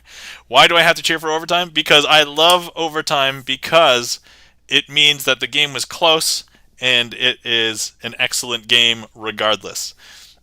because I hate watching a game when it's like 7 to 49. Like, oh, okay. Like, I don't know what quarter it's gonna be, but even if the team that's at 49 just has relative parity for a while, it's like they're not actually gonna lose. They've got to fumble stuff up like really well. But hey, Robbie's Realm. Hey, welcome in, Robbie. How's it going? And welcome in the Rusty Panda. By the way, if you guys are not following our friend and mod here, the Rusty Panda. Actually, wait, we have a panda command. Let me use that one. Please give the Rusty Panda a follow. Variety streamer, does music, and has an interview streams on Wednesday called Wiki Wednesdays. It's a unique interview stream. Definitely recommend. So the time frame at which Wiki Wednesdays occur is not too helpful. But actually, I've watched some on the YouTube channel, Panda. So just letting you know. Yeah, YouTube is more convenient for me in general. I mean, such is life with having a kid and schedules and work and stuff. So, I mean, it shouldn't really conflict with. Although sometimes I have to actually work at night, so I do have to do it. Sometimes shh, don't tell my workplace. Sometimes I'm working and modding, like late at night when I'm making up hours. So shh. But anyway, so that's true, Obi-Wan. It's better value. There are many riveting games that do not go to OT. I mean, that's true. So, like, there's awesome things. So I hate how in like soccer, it's okay. You can get a draw unless it's like a super high-profile final game or something. Then it's like a kickoff, and I'm like, why can't you just have the kickoff every time? That makes it super epic all the time. Like, and I'm like, So, but anyway, so why do I have to cheer for overtime? I don't have to cheer for it. I just want a good game. So I've actually watched games where the score disparity is like greater, and they've been good games, but most of the time they aren't necessarily. But if it's close, then it's like always a good game. Then it's like if nobody's scoring, that means both teams' defense is like amazing. So yes, I did not say have to. Oh yeah. So yeah, that's why I cheer for overtime. But it kind of screwed me once. So I'm in an area in which people love the Buffalo Bills. And the thing is, if I love football, I would probably be a fan of the Buffalo Bills too. Or if I loved football, I would be a fan of where I'm originally from, which is New England. And everybody hates New England. And so one year, I went to a friend's Super Bowl party because they invited me out, and I was cheering for overtime because I had this philosophy: I want to see a great game. Who was in the Super Bowl? The New England Patriots. And the Patriots were down. They were behind. I forgot who they were playing. Were they playing Seahawks? I forget. But I calculated by halftime, it's like, okay, the Patriots would have to get like 2 touchdowns, at least 1 2-point conversion, and then just get the regular field goal kick or whatever. And it's like they realistically, they shouldn't have gotten it. Well, sure enough, there was like an interception. They got another touchdown, and it was like, and then everybody's looking at me like, "Nom, we hate you." And I'm like, "Oh, I'm so sorry." They made it to overtime, and I'm like, okay, guys, they made it to overtime. That's what I wanted. Now the Patriots can lose, and everybody. And I know some friends that I have from New England, they'd be like, "Nom, how could you betray us?" And they don't really know that I have this philosophy of I don't really care who wins. And lo and behold, the Patriots go to win that Super Bowl, and they are pissed at me. I've never been invited back to that Super Bowl party ever. And it's been years. Yeah, we score people, fire blanks from the gun in the air, and when we win the game. Nice. Okay. Also, I talked with. Oh no! I mean, it's okay. It's okay. People don't want me figuring out, chances for overtime and the possibilities of it.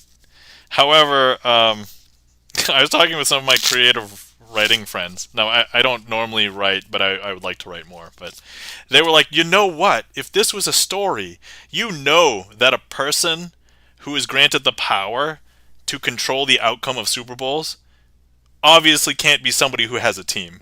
And I'd be like, you know what? You're right. I would be that guy. Like, just. Oh, man. Okay.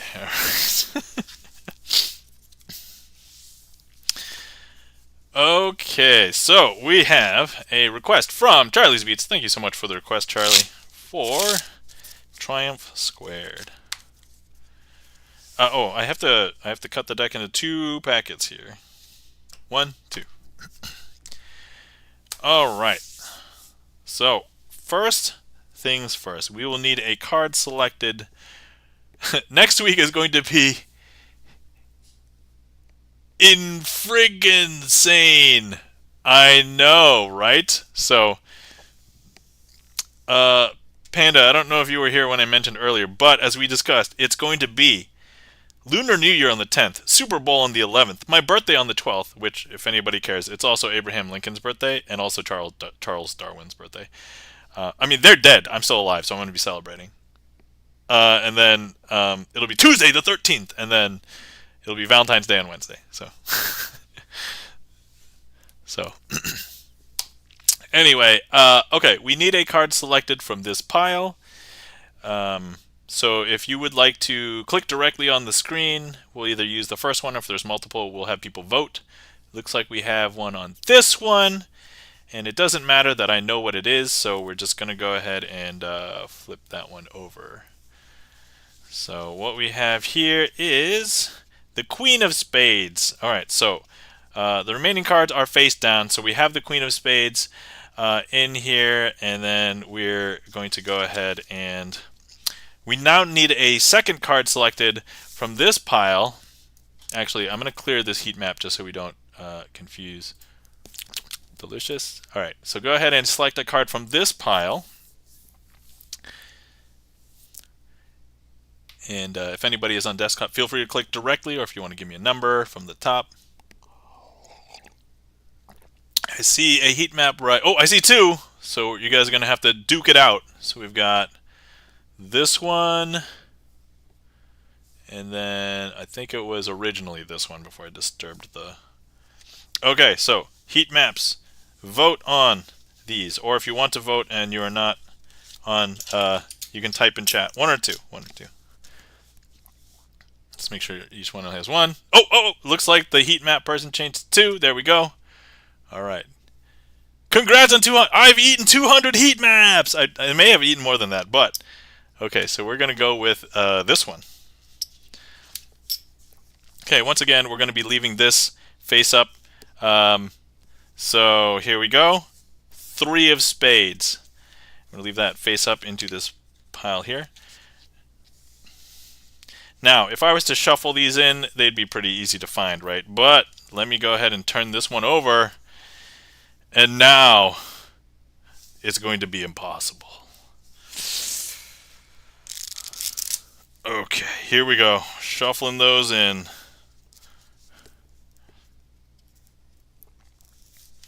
We'll give these a couple of cuts like this. Also, I'm going to eat these heat maps. Thank you kindly for all the heat map eats, everybody. I will not have been so well fed of heat maps without everybody helping to click on screen. Okay, alright, so this is what we're going to do. We're going to go ahead and cut this one more time, and hopefully I didn't mess this up. So, 200! I know, 200 heat maps. That's amazing. That means I've had at least 200 people interact with the screen, but then also 200 people have had to do the command in chat. So most certainly more than that, but because sometimes I'll eat like 6 heat maps in one. Anyway, what were our 2 selections? Because I think we will magically fix it right now. Here we are. I have to make deep-voiced magical sounds. Otherwise, it doesn't work. There's 2 cards conspicuously face down. Does anybody remember what the 2 cards were? Because if not, I believe they were.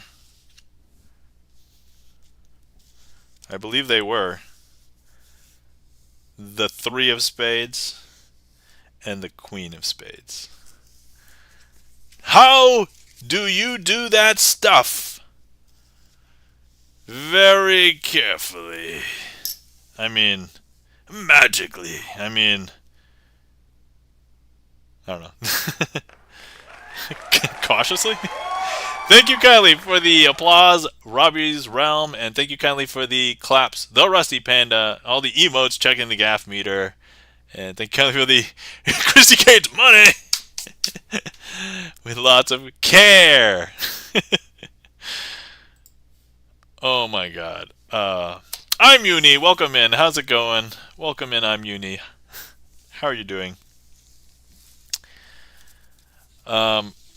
That's funny you said with lots of care. I forgot. There's this book. I forgot if it's called. It's a French name, Andre or Philippe. I forget, but one of those two names. It's like an old Maurice Sendak book from like the 50s or 60s, and the kid in it says, "I don't care" the entire time.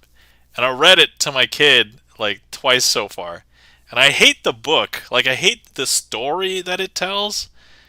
And I also hate like the fact that the kid says I don't care the entire story, but like it reads so nicely like a poem. Like I sang it basically to her today, and I'm like, okay, well, I mean, at least it's fun to read out loud, but like I really hate the so I am you, you are me, you is here, says Obi-Wan. Thank you kindly for the claps, Charlie's Beats. Obi-Wan is there. All right. The queue is empty. If anybody would like to request anything, thank you so much for that request, Charlie's Beats. Hopefully you guys enjoyed. That was Triumph Squared. Funny book. It's called funny book called It's a Book. Heard of it? I think. Is it a kid's book? Because if so, then I think so. If it's not, then probably not. Do I have to look it up now? I don't normally look stuff up during stream because I normally want to like focus on stream, but the queue's empty, so let me see. It's a book. It's a book. Let's see. It's a book. Should when you said it's a book, I was just like, it's a me, a book, like Mario. By Lane Smith. Good reads. All right.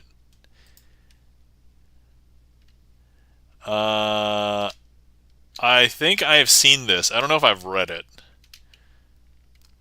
but I'm almost certain my wife is a librarian. She would totally have been exposed to this. Yeah, Lane Smith. All right, cool. Well, I have an open tab in a search history for it, so I'll have to look it up later. But yeah, if you like children's books with a twist, one of my favorite children's books is called "I Want My Hat Back" by John Klassen. And the plot is about this bear trying to find his hat. And he asks all of his presumably animal friends, but maybe they're just neighbors and acquaintances. And he asks everybody, "Have you seen my hat?" And then when they say no or whatever they say, he usually says, "Okay, thank you anyway." And that's basically the entire plot. But there's a twist at the end, and I'm like, okay, this is an amazing book for an adult because of that twist at the end. So, hey, ChromaPunk, welcome in. How's it going? How do you do? Welcome in. Guys, if you're not following our friend ChromaPunk, please give ChromaPunk a follow. So yeah, ChromaPunk does synthwave streams and also is a magician. Doesn't perform on Twitch. I think I was consulting with ChromaPunk to do a trick,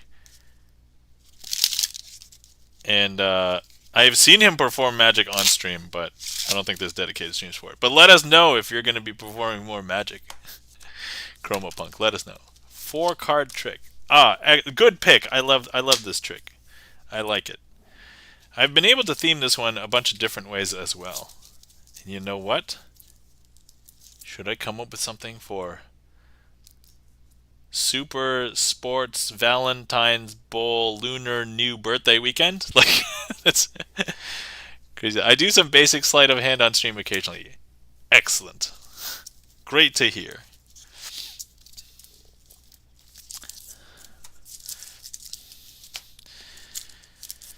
Okay, how do I want to do this? Very carefully. Lol, searching Amazon. Have you seen my autocompletes with... Wait, what? Searching Amazon. Have you seen my autocompletes with balls? I was like, did I read that right? Does that say bales? Nope, totally says balls. I'm glad that I saw this while chat was on screen because then plausible deniability. I didn't say this randomly, but it was just on the magic screen and I was responding to it. In the VOD later, I don't show chat on screen, so out of context, it's probably funnier. Apparently, it's a dog. It's a dog bandana they carry. Interesting. Okay. All right, ChromaPunk, thank you so much for the request. Here we have the 4-card trick. All right. It's going to be tough to do a 4-card trick without 4 cards, so let me show you. Wait, have you seen my 4 cards? That's very topical. So, yeah, here we have 4 blue-backed cards, but I'm going to let you know that these are not normal cards. I guess you could get them on Amazon if you want, but these cards are these cards are blank. So if I show you, all of these cards are blank. So what do you do when you have blank cards? Well, these are the cards that come this way in the factory, and so conceptually they're like wild cards, right? I can get any card printed on them. But it just startled me. I'm just looking for a children's book. Oh, I see. Power Up Punk, thank you so much for the raid. Welcome in. I don't know if we're acquainted, so how's it going, Power Up Punk? Welcome in. I'm currently in the middle of a trick as requested by ChromaPunk, but first let me give you a follow, and then let's see. I suggested the raid. Oh, ChromaPunk, thank you so much for suggesting the raid. Greatly appreciate it. Let's give a shout out to our new friend, Power Up Punk. Power Up Punk, may I ask, what do you do? Is it music related? Do you do synthwave as well? Power Up Punk. I'm a game streamer. Ah, okay, excellent. Power and hairdresser, gamer and punk. I'm reading the thing now. Cool, awesome. I'm in the middle of a trick, so Pepper LaRogue, welcome in. How's it going? But you can catch me shaking my booty in the background of Chroma's stream sometimes. Awesome, yes. Okay, Pepper LaRogue. Okay, so hold on. Let me, Pepper LaRogue. Let's give Pepper LaRogue a shout out as well. And then I don't think I'm acquainted either. Were you playing the same game? Is that so? This is why this is So let me also give. Let me see here.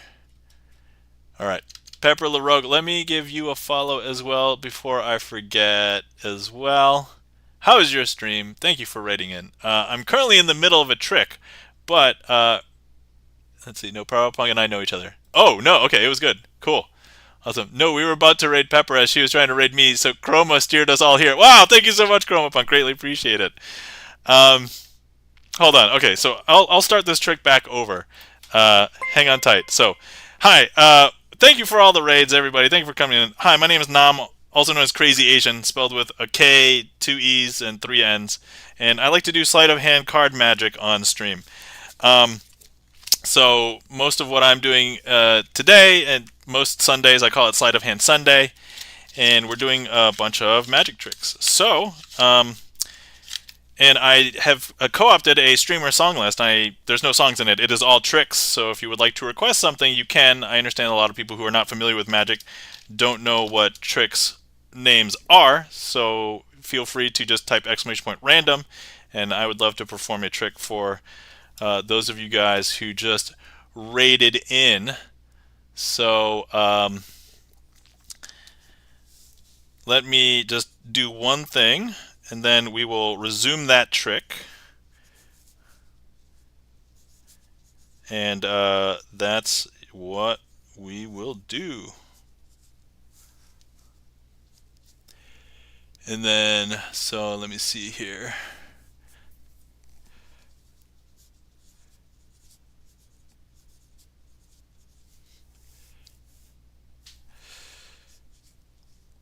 Thank you so much, ChromoPunk, as well, for steering the raids here. Greatly appreciate it. Okay, all right. So, here we are. Look at me, I'm the captain now, says the captain. All right.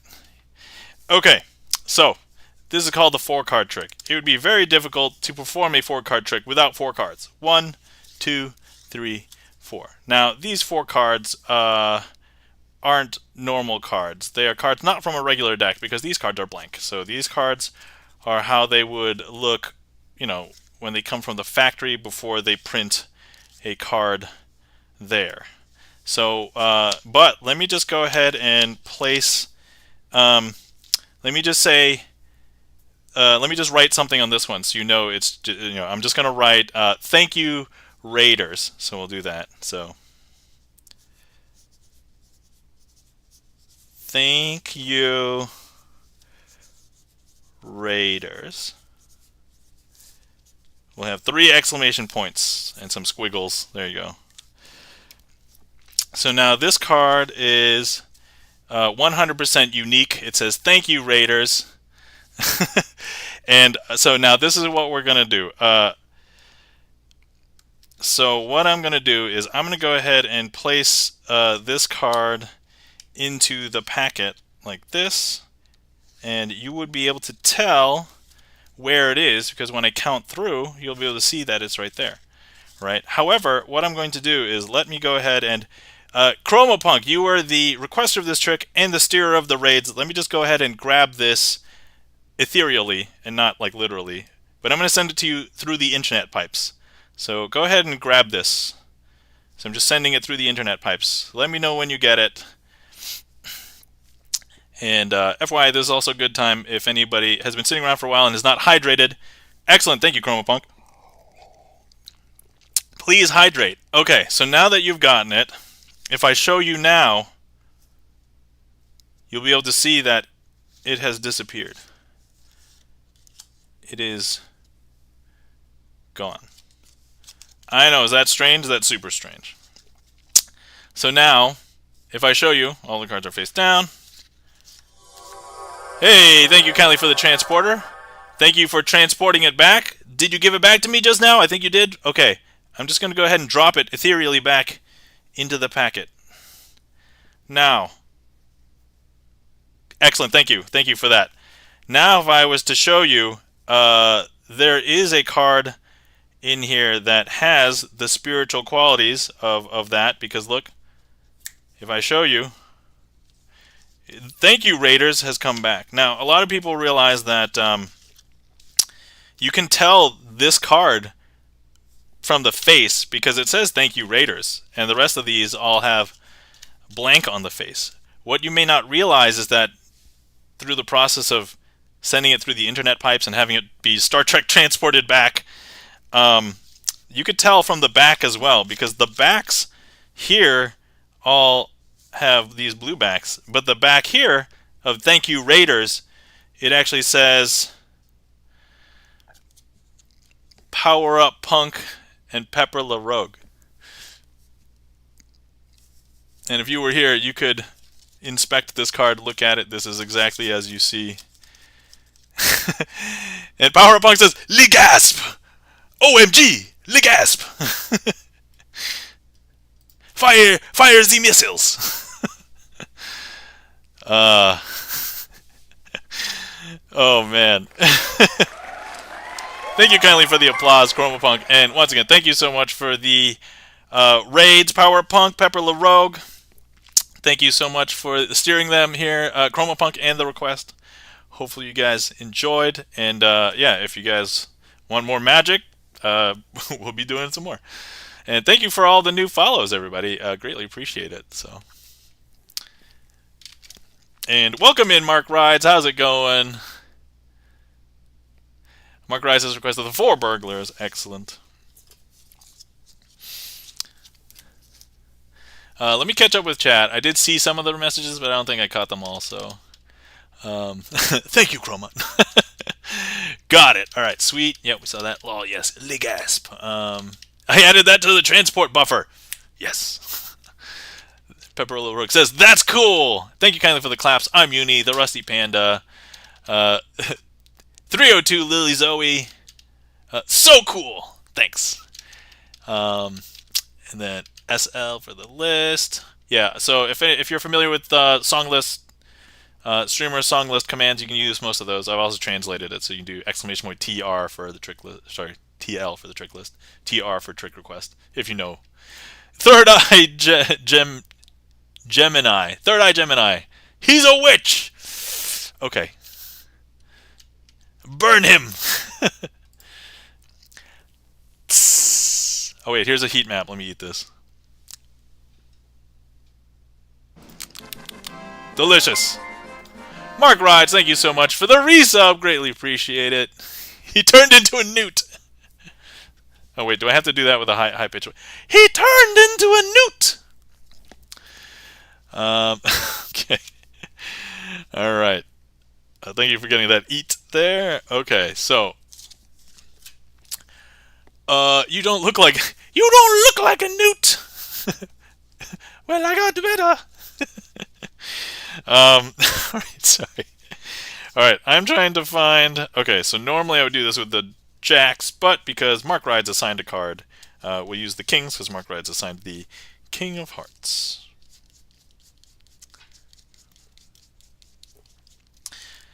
Oh, and if anybody would like to sign a card, so what I do with, by the way, if anybody would like to sign a card, so people want to sign it, you can sign a card with, if you support the stream, so 500 bits, a sub, a gift sub, or 25,000 channel points, you get to sign a card. And if you request a trick here, I will try and use the card if possible. So some of the tricks, I can't use your card. So for example, like the one you just saw, it has like blank cards, so I would not be able to use it. But in this case, I would be able to use a card because Mark Rides has signed the King of Hearts. There we have it. So once again, thank you so much for the support, Mark Rides. Greatly appreciate it. Okay, all right. So I want to chat with you about what you're using to clip your streams for short form content. Call me. Wait. Oh, Pepper LaRogue. Okay, got it. Cool. Because I'm like, I don't really clip anything. All right, so we have 4 kings. All 4 of these kings are the 4. Are they 4 burglars today, or are they going to be? What do we want them to be? Are they football players? Anyway, I'll save that for next week. Okay. All right, so let me introduce you to them. We have the King of Spades. We have the King of Diamonds. We have the King of Clubs. And we have the King of Hearts, Mark Rides. So we're going to go ahead and Mark Rides is going to be the ringleader, telling all of the other kings what to do. So he's going to tell the other kings to go ahead and rob this bank, which is going to be represented by the deck. And this king is going to go ahead and rob all of the cash registers. This king is going to go ahead and break into all the safety deposit boxes and loot them all. And then this king is going to go ahead and break into the vault. And all of those kings will go ahead and do... Let's make them double agents stealing files. Oh, okay, sorry. We're not in a bank. This is going to be a secret building. It's going to appear as a financial business, but on the 69th floor, there happens to be a very secret organization's vault. So this one is going to break all of the locks and the safes and basically gain entry. This one is going to attempt to digitally hack into every sort of server, terminal, all of the digital infrastructure. And then this one will do the exfiltration. So this one's going to read, download, store, swap out drives, every physical thing that is needed to take that data. And then Mark Rides is going to be the ringleader, currently on the roof, watching for the organization that owns floor 69. And if he sees anything fishy, he's going to tell everybody, hey, hey, hey, hey guys, we got to get out of here because they see something fishy. Here's somebody that they see. It's somebody from some group that own. They call themselves the Liberty Bells. I don't know. They don't want this data to be compromised. But Mark Rides has come up with a plan. They're all going to go ahead and run back to the roof. And there on the roof, they're going to be waiting to get out in their helicopter. Because here's King of Hearts Mark Rides, the King of Spades, the King of Diamonds, and the King of Clubs. They could all be signed. And they're going to fly away in their helicopter.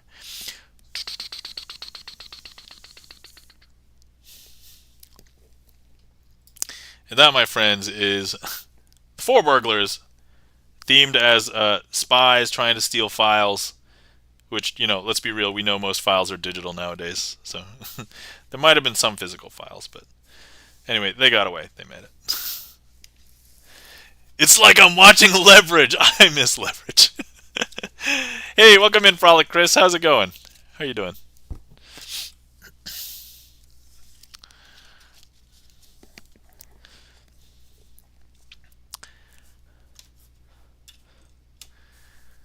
They stole a USB drive. I mean, USB drives are all sketchy now. So, there you go. Modernized. Yo. You should have been here for that trip. I said they were breaking into all of the digital infrastructure. So, servers, terminal, everything. I even used the word exfiltrate. Like, come on. If that's not modernized, I don't know what is. Anyway, thank you so much for the request, Mark Rides. Hopefully, you enjoyed that. Sorry I saw that the double agent stealing files a little late, but I made up for it. So we changed everything mid-trick, so it was all good. Hopefully that was fine.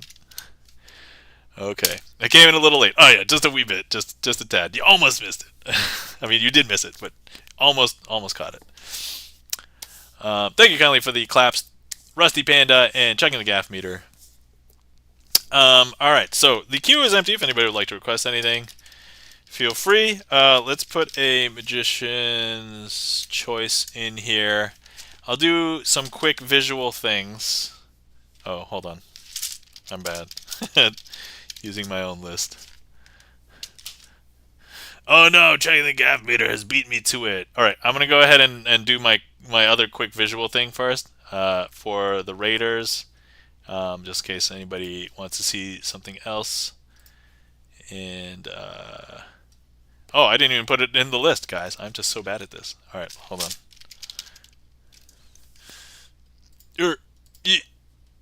Yeah. I don't know why I'm grunting.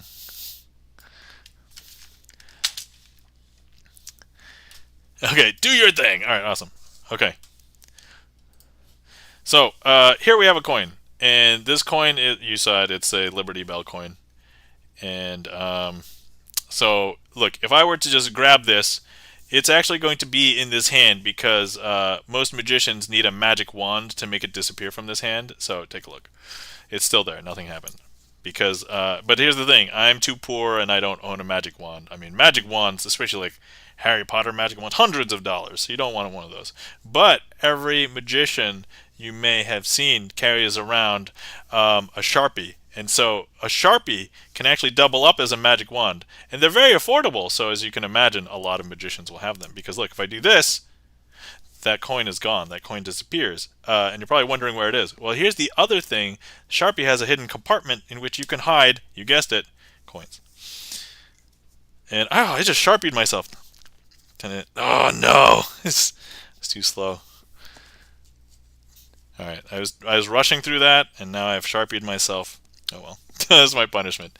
Okay, there we go.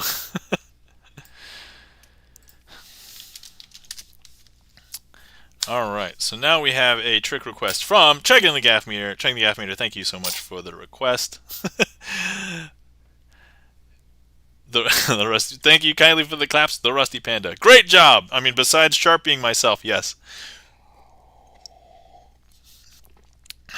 Luckily, it's not on my list because it would have to become a boss trick. Because I mean, not that I messed up any of the magic. I literally just messed up penning the Sharpie again. I feel like racing you to test my skills. What do you mean racing you? Oh, for the for the cube. I see. All right. Well, you can do some warm up runs. I'm not. All right, I'm fading. All right, the Rusty Panda. Hey, thanks for stopping in. Um, but yeah, if you need to go and have a good night, take care, sleep well, and all right, we're gonna probably. You know what? We're probably going to. Okay, I'm just gonna do last call. And then I'll get through everything in the queue. Obviously, I have a finale, and then we'll call it there. But I was like, oh, I do have work tomorrow. It's next week that I took Monday off. So, all right.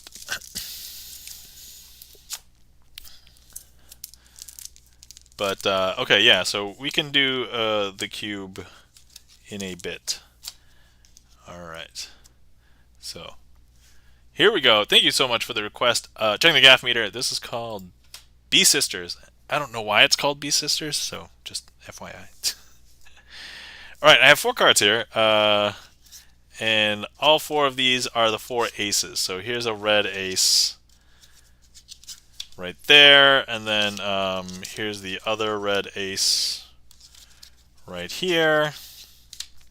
And then we have the 2 black aces over here. Now, if I was to go ahead and I grab the 2 red aces, not physically, but just, you know, spiritually, and I drop it in here, well, it's kind of funny because you'll be able to see that the 2 red aces are here. Now, some people believe that the black aces are now over here, but here's the funniest thing. All I did was I said I would grab them, the red aces, and put them here. But I never actually put the black aces back over there. So if I show you, these are actually blank. They're actually empty. So now, if I go ahead and I grab the red aces, yeah, like the black aces were just like overwritten, and I throw it up into the air, blow it away. So now the red aces I just threw away. And now if I show you, all of these aces are also gone as well. And that, my friends, is B Sisters. Yes, they're in the wind. That's right. They're dust in the wind. They're gone with the wind. Okay, all right. I was just thinking how fun it would be to try and do as many tricks in my trick list as possible for some special occasion. Maybe for a streamiversary or something.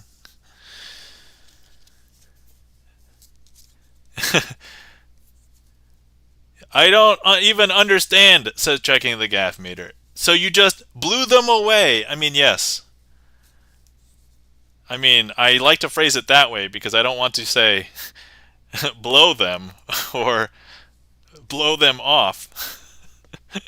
So the answer, my friend, is blowing in the wind. Yes, blew them in the wind. Maybe just really cheap printer ink. Well, hats off, friend. I mean, I'm probably not going to be wearing a hat with this, so just. But hey, look, it's becoming more substantial now. It is solid. I'm not actually. So last couple of weeks, I've been a little fearful that it could just fly off. Now I have enough hair. I'm not afraid that it's gonna untie itself. So. Thank you kindly for the claps, Charlie's Beats, and checking the gaff meter. Okay, so we have another trick request by Charlie's Beats. I have to find some cards here.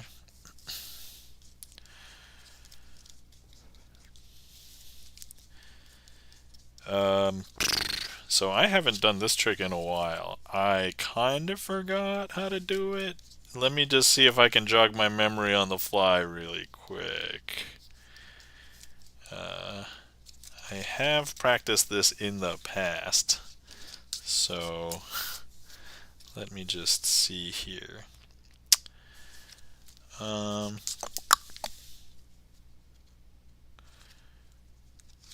la la. And then do this, then do that. Okay, then do that. Okay, alright, let's give this a try and hope I remember. Jan the Magic Man, welcome in. How's it going? Let's see. Alright, oh actually, let's do a couple of shout outs. Once again, if you guys weren't following our mod, the Rusty Panda, please give the Rusty Panda a follow. Good night, Rusty Panda. I know I said good night earlier, but just wanted to double check. Good night, the Rusty Panda. Take care, sleep well. And then also our friend, if you guys not following our friend Frolic Chris, please give our friend Frolic Chris a follow. Frolic Chris is a pianist, plays a bunch of VGM, has composed some of his own originals, and is also plays games. So I've hopped in to lurk a couple of times during Chrono Trigger. So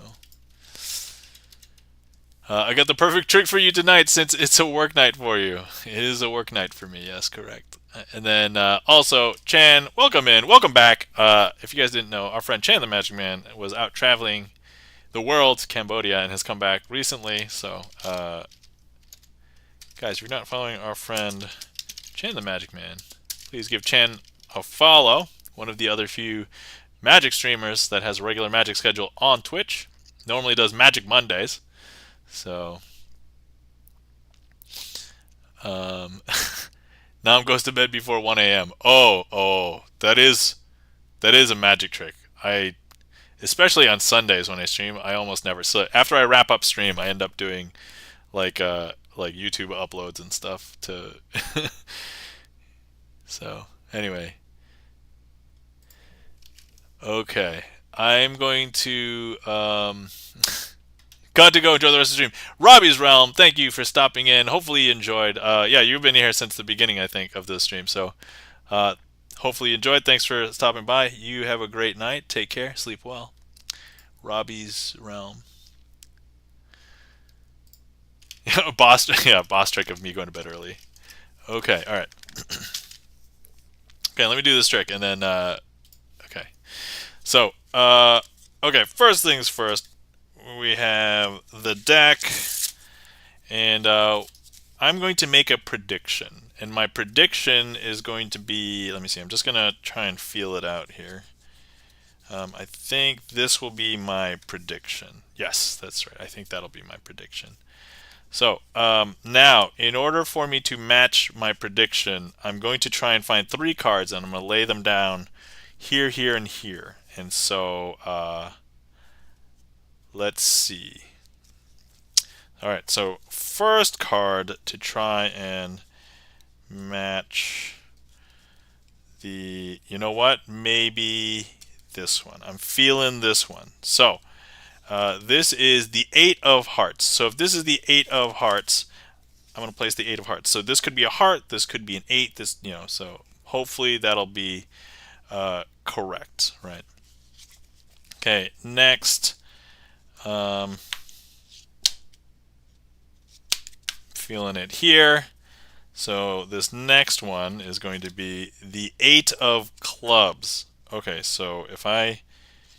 Alright, so here we are. So I'll put the 8 of Clubs here. Okay, so this is looking stronger than it's probably going to be 8. So because this is the 8 of Hearts, this is the 8 of Clubs. Let me see here. I'm now feeling it here. There, 8 of Diamonds. So look, if we have the 8 of Hearts, 8 of clubs, 8 of diamonds. What should this card be? So in the past when I've done this trick, people would say, oh, A of spades. And honestly, I sometimes hear ace of spades. And you know what? I probably should have used the aces because Charlie's Beats requested this trick.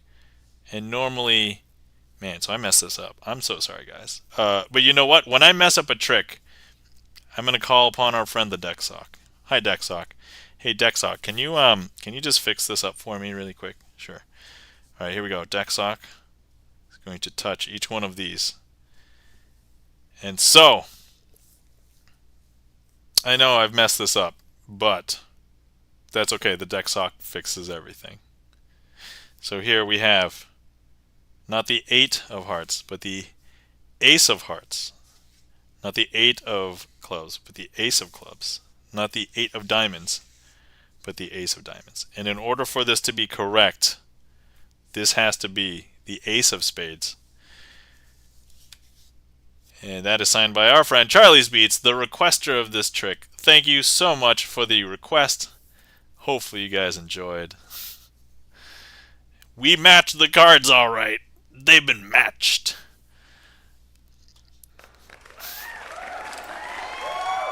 eHarmony and Tinder don't got anything on this. They've been matched. Man.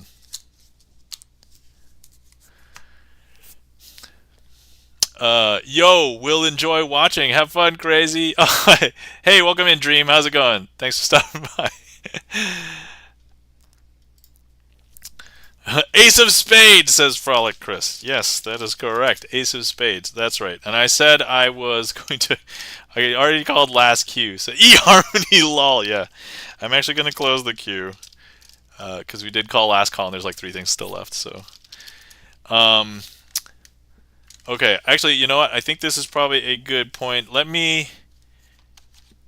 Frolic Chris, do you have to run or can you wait for our cube solve? I just kind of want to swap and do the cube solve and then do the rest of the... But if you have to run, I can do the trick first. Let me know, Frolic Chris. Yay, solve! I can wait. All right, sweet. Okay, I'm just gonna swap them. That's it. All right. Okay, all right. So I guess if somebody wants to race me, I'm not going to be doing this as, I guess, I probably won't be explaining what I'm doing, but okay. So I say start when you start the cube. Okay, so I'm gonna first scramble. So let me just scramble. Yay, solves his Dream. Oh yeah. So by the way, if you guys are not following our friend Dream, please give Dream a follow. Dream is a speed cuber, actually. Let me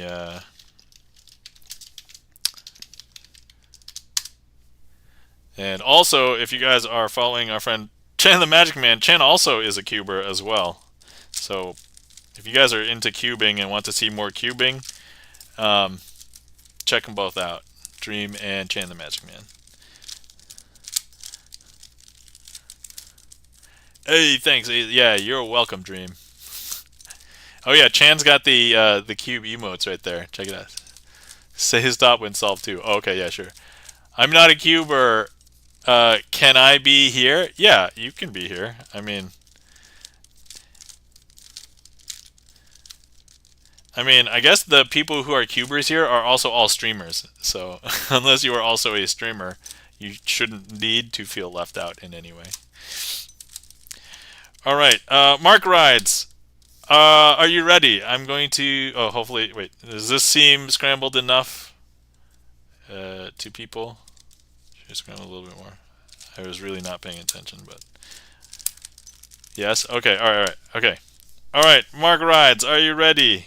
Okay, I guess I'm not going to explain my thought process, because that will slow me down. And if Mark Rides wants to race, even though I'm not going to be that great, but, Oh yeah, but Mark Rides, you learned not too long ago, right? So, okay, all right, ready, set, start.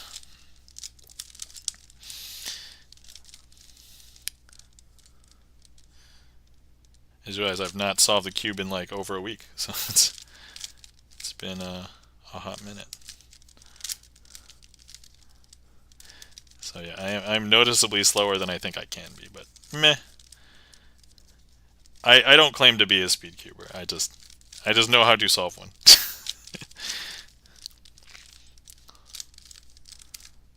And only a 3x3, not even bigger ones. Okay.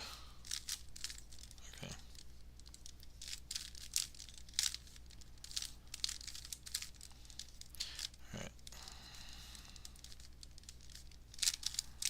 Okay, top layer is done.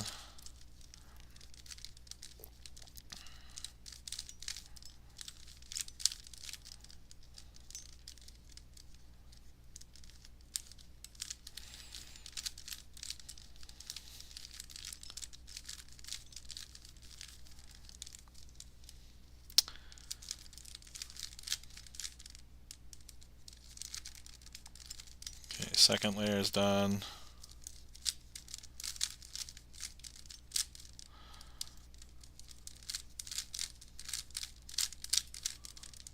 I got the fish.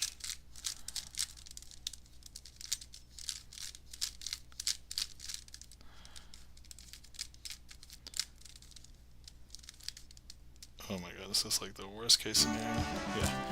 Oh my god, this is Visser. Thank you so much for the raid. I'm in the middle of trying to solve a cube, and I'm theoretically racing against one of my viewers, so I will be with you in a second. Alright, solved! Done! Mark writes. Okay. This is Visser. Hello, welcome in. How's it going? Thank you so much for the raid. Got a lurk here for a second. Anyway, awesome. Okay, so let me. All right, Mark Rides. Hopefully you got that. I did finish like just shortly after the raid started. Thank you. Thank you for the raid. This is Visser. Welcome in. How's it going, Visser? Guys, if you're not following our friend, this is Visser. Please give this is Visser a follow.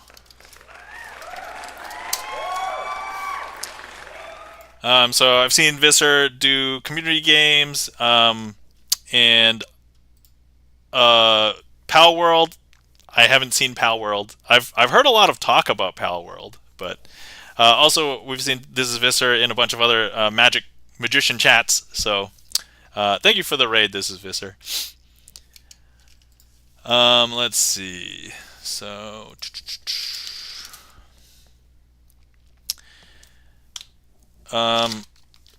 Visser, I would like to perform a trick for you and the raid. So let me go ahead and just do a quick one that I would do out. If I caught you in person, you might see me do this one. So I'll just do this for the raid.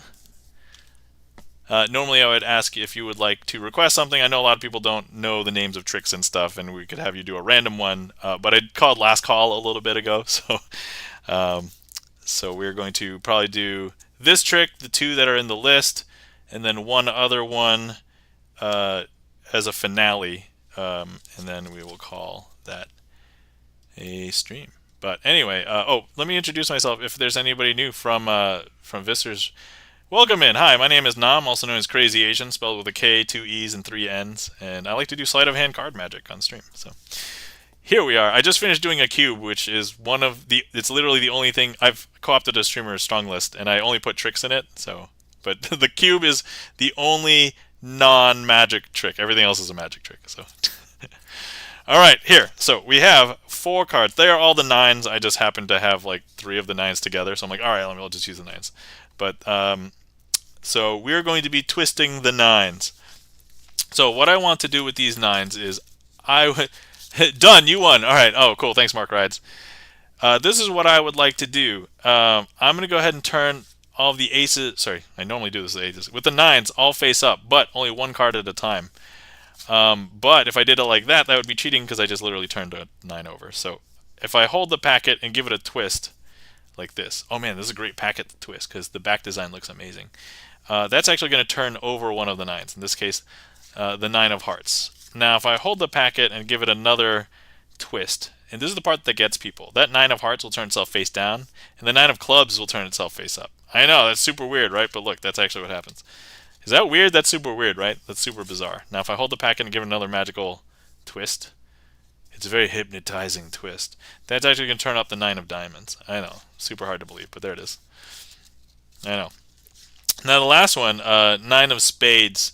Some people think it's magically resistant. I think it's because its brother, the ace, it has a gigantic pip.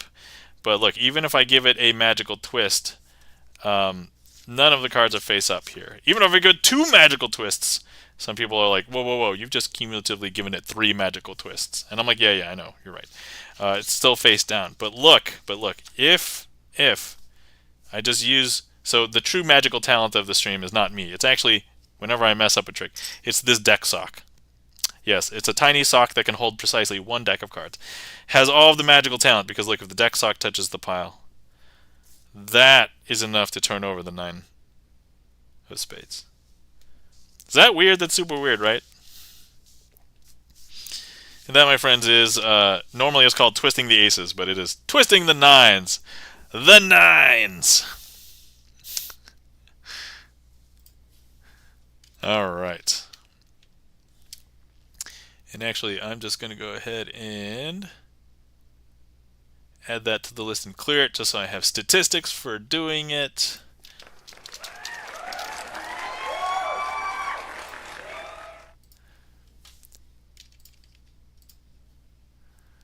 Okay, thank you so much for the claps and the applause, checking the gaff meter, chanting the magic man, and thank you for the deck sock emote if you got it. There you go. So satisfying, says Chan. Thanks, Chan. Yeah, let me eat this heat map here.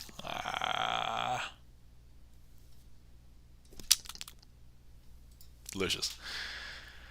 Okay, alright, now we're going to... Mark Wright says, after I did the final layer cross, I forgot to use the dodge on the corners the first time. Not that I would have changed the outcome because you had solved it before I did final moves. Okay.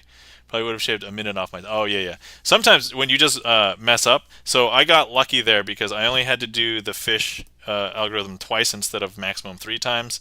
And then also... So worst case, I had to swap 3 corners that time. But then I did not have to do any of the... I did not have to change the edges for my algorithm. So I don't know. I've been told by some people in Dreams chat that after he rated in once that okay, that looks like it's slightly modified beginner's method, so I might be doing something that's like slightly different, but it's mostly beginner's method with, I guess, some other tweaks.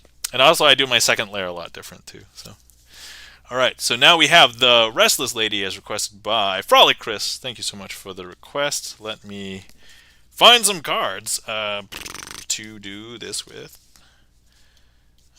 Boom. Doom-to-do. And this, and then... Okay. Okay. 7, 6. Okay. Woo! Alright. So here we have the Restless Lady. We have 6 of diamonds, 7 of diamonds, 8 of diamonds, 9 of diamonds, and of course, the Restless Lady going to be represented by the Queen of Spades. Now, if I go ahead and I take the Queen of Spades and try and leave her out, she wants to be where all the diamonds are. And here's the thing, if I go ahead and just give her an avenue on how to get to the diamonds, like if I just use this to touch the Queen of Spades, she finds a way to jump back into my hand where all the diamonds are. I know, is that weird? That's super weird, right? That shouldn't happen.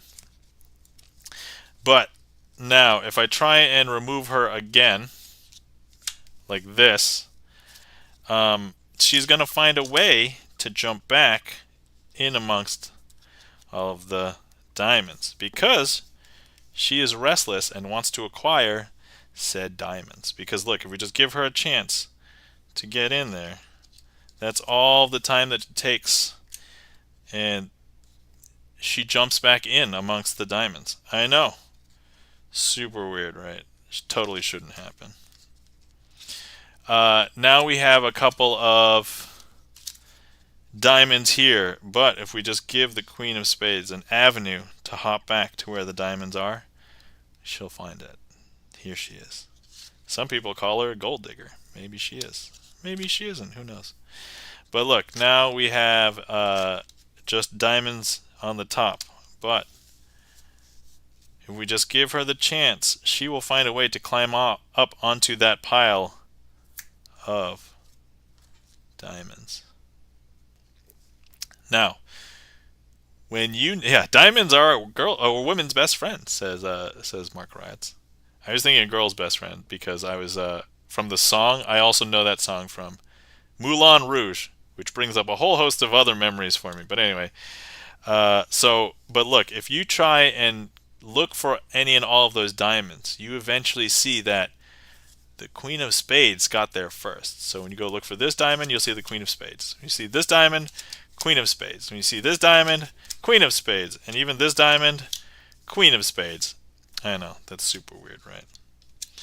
But now, if we try and take the Queen of Spades out, eventually the Queen of Spades is hanging around all of the diamonds so much that she becomes part of the industry. And so she's no longer the restless lady that's on the outside. Because if we take a look, the Queen of Spades becomes the Queen of Diamonds. And that, my friends, is the restless lady. Man, this would be a perfect thing to do for Valentine's Day. Great theming of that trick for Valentine's Day, which is coming up. Thank you kindly for the claps. Chan the Magic Man, Charlie's Beats, checking the gaff meter.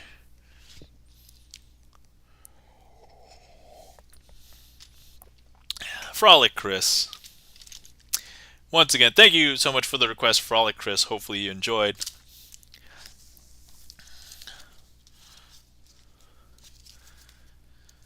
Okay, inverted card trick. Alright, excellent. So I had performed this earlier as a demo, one particular way. I'll do it again, because I think, now that I remember, I had to follow some steps. Alright. Good night all, says Frolic Chris. Good night, Frolic Chris. Take care. Have a glorious night. Sleep well. We'll see you around.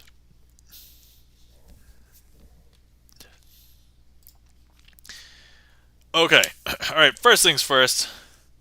We need a card selected.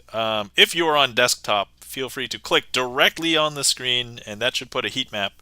If we get a couple of heat maps, we will have a vote off, and we'll see. If we just get one, that'll be the card that gets selected.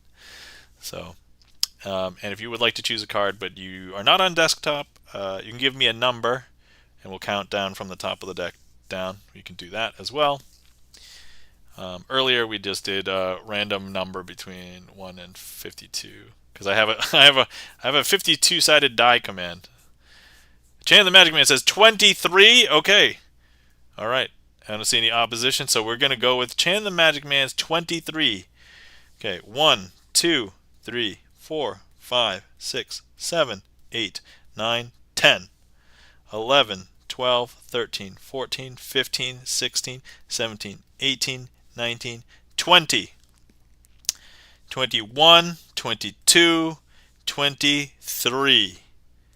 Not to be confused with 23andMe, who recently suffered the hands of a data breach. I mean, everybody's thinking it's a data breach, but basically it's...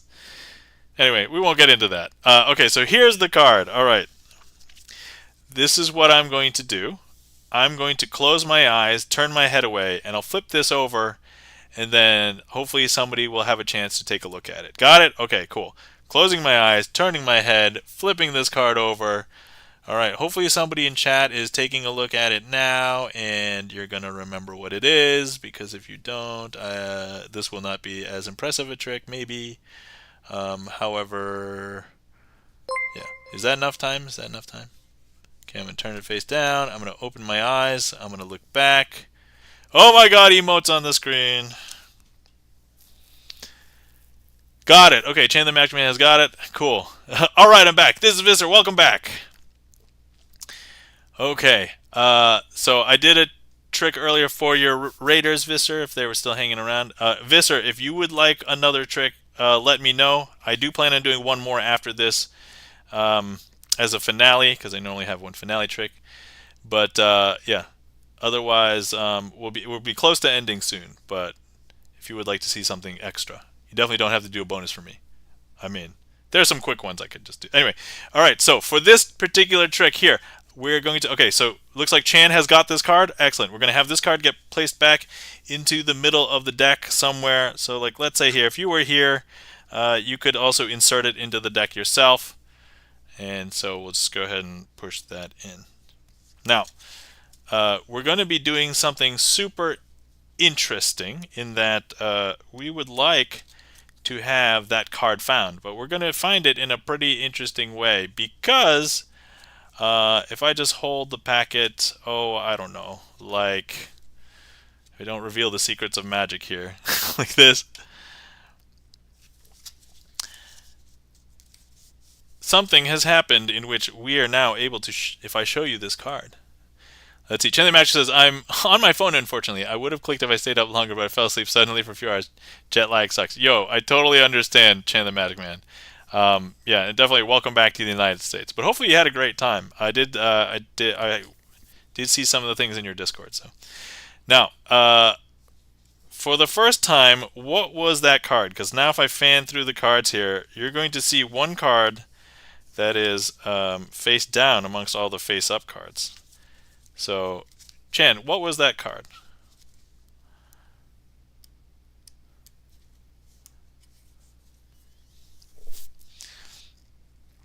And it's okay to tell me in chat and everybody.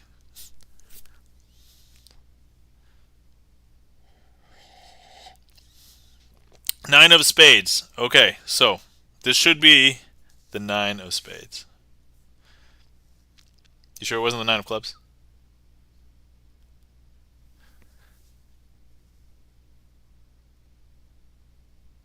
Just double checking, making sure. Six of clubs. Clubs. Okay, all right, cool, excellent. Now, a lot of people may know how that first half of that trick is done. Is that a 9 or a 6? Oh, this is a 9, yeah. So, there's 9 pips. But by the way, welcome in Awakey V. Or Awa Kiwi. I'm not sure how to parse that, but in my mind I want to say Awakey V. So hopefully that's correct. Now, a lot of people may know how that trick is done because I learned that one on the elementary school. And I don't want to spoil how the first half is done, but when I do the second half of this. So look, what I'm going to do now is I'm going to go ahead and take the 9 of clubs and I'm going to place the face down 9 of clubs into the face down deck, like so. Now, some people believe that I might be hiding it on the bottom, but I'm not. And some people may be thinking that, sorry, I don't have my glasses on, didn't see well. Oh, it's the same, no worries. But some people think that it's on the top, but now if I show you, it is not on the top. This is the card that's on the top.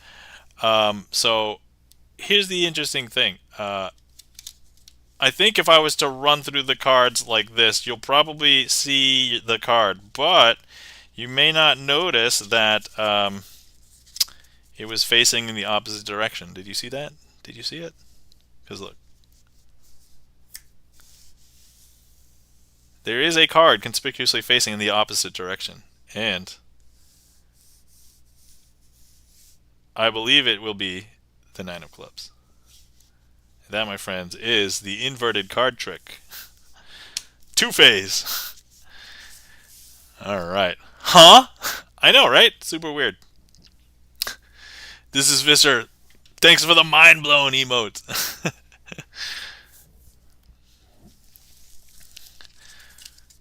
Thank you kindly for the claps, Chan the Magic Man, and thank you for the request. Alright, so this is what I'm going to do. So I'm going to place a quick trick, and then I'm going to do a finale. So we'll do that. So we'll do the coin matrix as the quick trick, and then for the finale, let's go ahead and do Picasso aces. And then at that point, we will find somebody to raid. Ooh, coin matrix. Did I just type too fast that it did not like...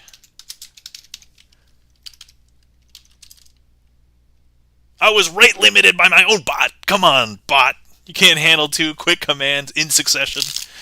God damn it. God damn it, bot. Okay, alright. Okay, here we go.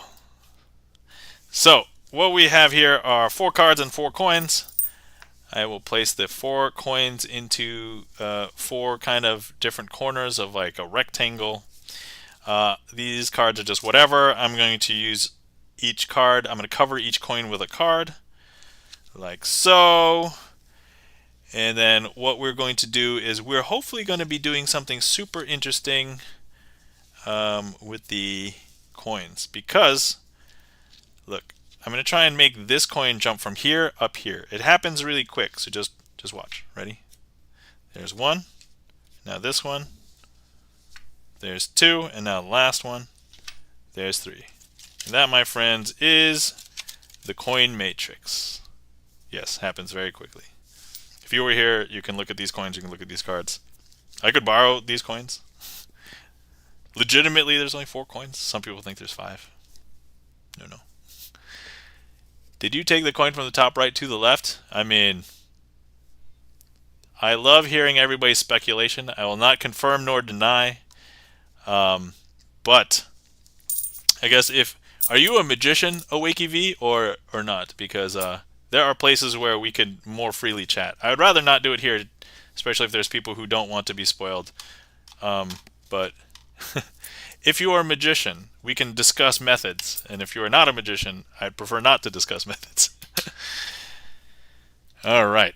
Okay, so anyway, it is that time of night. I'm going to do thank yous, then the finale, and then, yeah. All right, so AwakeEV, if you would like to know more about the coin matrix, I learned that by watching a bunch of YouTube tutorials. So, and the basic coin matrix is not that complicated, but there's a lot more that people could do with it, and I'm not as good with doing the other ones, but I've tried learning, and man, some of that looks really good.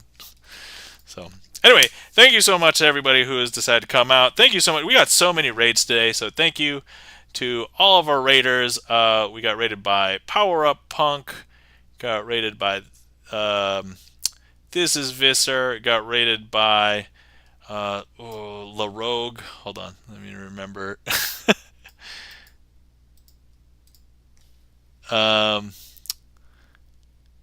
Take care and have a good night, man. Thanks, This Is Visser. So thank you so much to everybody who raided. Thank you so much to everybody who supported today. Thank you for the gift subs, the resubs. Thank you so much to everybody who just decided to hang out and interacted with the stream. So without you guys, this wouldn't be as much fun. So whether you clicked on the heat map, whether you requested a trick, whether you chatted in chat, whether you redeemed something, greatly appreciate it. So thank you so much. Thank you so much to everybody out there who is lurking, especially if you remained lurking after a raid. If I was just at home fiddling with cards, there's no magic happening. The magic happens in your mind. So, also, as far as the disclaimer is concerned, I know I saw some comments, he's a witch! So everything that you see here, I'm not a witch. There's no sorceries, no black magic. Everything that you see is achievable through sleight of hand magic. And even if I was really a witch, that's what I would say anyway. So, yeah, and also thanks to our mod, the Rusty Panda, who came in today. Also, thanks to our mod who could not make it today, Gibson Lens. He was having internet and power troubles, so if you're not following our mods, give them a follow. For anybody who wants to see more magic, but I'm not on, all of my VODs are on full retention here on Twitch. But then if you want to see more, I have basically almost all of my VODs going to YouTube, and I have a new magic trick going up every Monday usually. So you can check me out on YouTube. All right, so now we're going to do our finale trick, and then we will find somebody to raid. Normally I like to raid a musician Twitch friend, so we'll see who is up, because there aren't that many magic streamers. So hey Candace, welcome in. How's it going? How are you doing? Okay, all right. So here we are. Okay, I would like to show you that this deck is a blue-backed deck. The reason why I wanted to call that out is because I have these aces here, but these aces are not part of this deck because these aces are red-backed. Because look, so here's the ace of hearts, red-backed, ace of clubs, ace of diamonds, and ace of spades. Okay, so now with these four aces, what I want to do is do something interesting where they're going to collect all in one place. And let me go ahead and just spread them out. So here we got these, we got that, and then we're going to leave the ace of spades up here. So we're going to try and collect all these aces up here. Okay, now what I want to do now is collect all of the sorry, I want to put 3 cards onto each of these piles, like so. Now, for those of you who have not seen a ace assembly trick, this trick is a trick that follows the plot where we're trying to collect all of the aces together. So here we are. Okay, so first things first, this pile, we'll take a look. You can see that that ace is there. But all I have to do is grab that ace and swap it with one of those blue-backed cards. And now if I show you, all of these cards are blue-backed.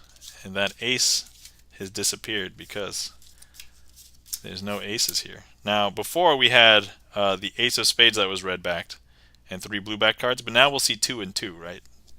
Because I've swapped it. Because look, there's blue, red, red, blue. Is that weird? That's super weird, right? That's strange. So look, you'll be able to see it. Here's the red-backed ace. There we are. Okay. And you could still see it up until I grab it right here and I swap it for just another blue-backed card. Because now if I show you, they're all blue-backed and none of them are aces. So before we had 2 and 2, 2 red, 2 blue, but now, because we put an ace there, there should be 3 red-backed aces, which, there we have it. 3 red-backed aces and some other card.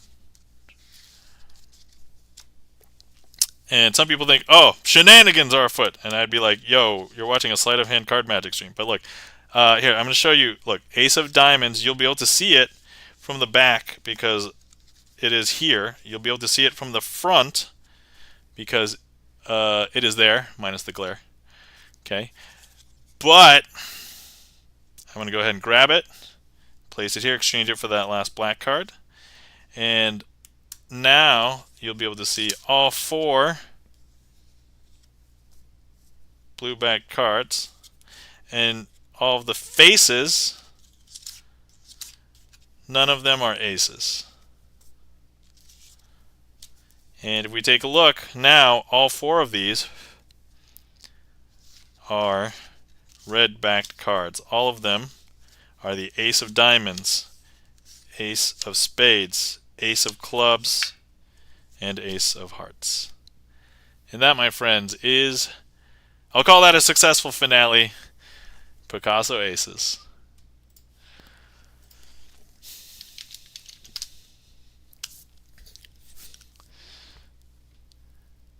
Alright, Candace says, glad to be catching the last trick. Oh, yes, and Candace, if you saw my link earlier for my YouTube, all my stuff is on YouTube, so if you want to catch it later, feel free. If I'm not around and you want to see more magic. So there you go. Anyway, thank you so much for the claps. Candace, Obi-Wan, shenanigans, says Candace. This is Visser with the mind blown again. Chan the Magic Man with the claps. Chan does a good version of this as well. I know Chan knows how to do this. I've seen him do it. Let's see here. Thank you for the claps. Candace and Awakey V with the thought I had it for a sec, but nope. Nah, the ending is killer, right? Like, it's so good. When I first saw this trick, and even though I had like a year of magic under my belt, I was like, I have no idea what is going on. And here's the thing, I could not even find, so for my first year, I was trying to find free tutorials. There was not a free tutorial for this. So I had two options. I could pay for the trick, or I could reverse engineer it from a bunch of performances. Luckily, I had all the tools and enough know-how. I was able to teach myself just watching a lot of performances. But um, it's hard. It's probably hard for a lot of people to do that for like tricks like this. There are simpler tricks which are easier to reverse engineer, but like yeah, I understand the coin, but not this one. Yeah, the coin one I think is a lot easier to understand. Like you can figure out the coin one. I think I do at least. Yeah, yeah. If you just watch that coin performance a few times, like I think a lot of people will figure it out. This one you could watch like 20 times. I don't think you could really figure it out unless you know things. Unless you know sleights and you know like methodology and you know the other things. But yeah. So anyway, that my friends, we will call a stream. So let's just find somebody to raid. I know some people like to look for raids before they raid out, but you know I've been burned in the past and other people as well. So it's like, all right, where we want to go today? We got some of the usual suspects being like people that I usually like to raid on Sunday because they are also streaming on Sunday. Hold on, I'm gonna have to refer to my. Let me refer to my. I have a stream spreadsheet, so let me look at that spreadsheet. Got a couple people I want to raid. When was the last time we raided this person? It's been a few streams. All right. Okay, guys, I think I know where we're going to raid. So let's go ahead. If anybody would like to copy a raid call, feel free to copy one of these if you're subbed or not. And then we're going to be raiding. Hold on, let me just double check and make sure they're still going and that they're not raiding out. Hang on. That would probably be prudent. Let me mute. Hold on, I just muted. Okay, all right. It's in the middle of a song. All right, there's no way they could raid out before I'm done, right? Okay. So we're going to be raiding our friend, the Friendly Fiddler. If you guys are not familiar with the Friendly Fiddler, violinist, plays excellent and is friendly and has done sight reads before. So, yeah, and we're going to be going over there. So if anybody gets left behind, I know that Twitch sometimes still does it. Although I've noticed that it's been getting a little bit better. So, oh, let me copy my own raid call. All right. So once again, everybody, have a great night. Take care. Sleep well. Remember to hydrate. Remember to stretch. And we'll catch you guys next time. Have a glorious night. Have a glorious week. We'll see you. All right. Bye.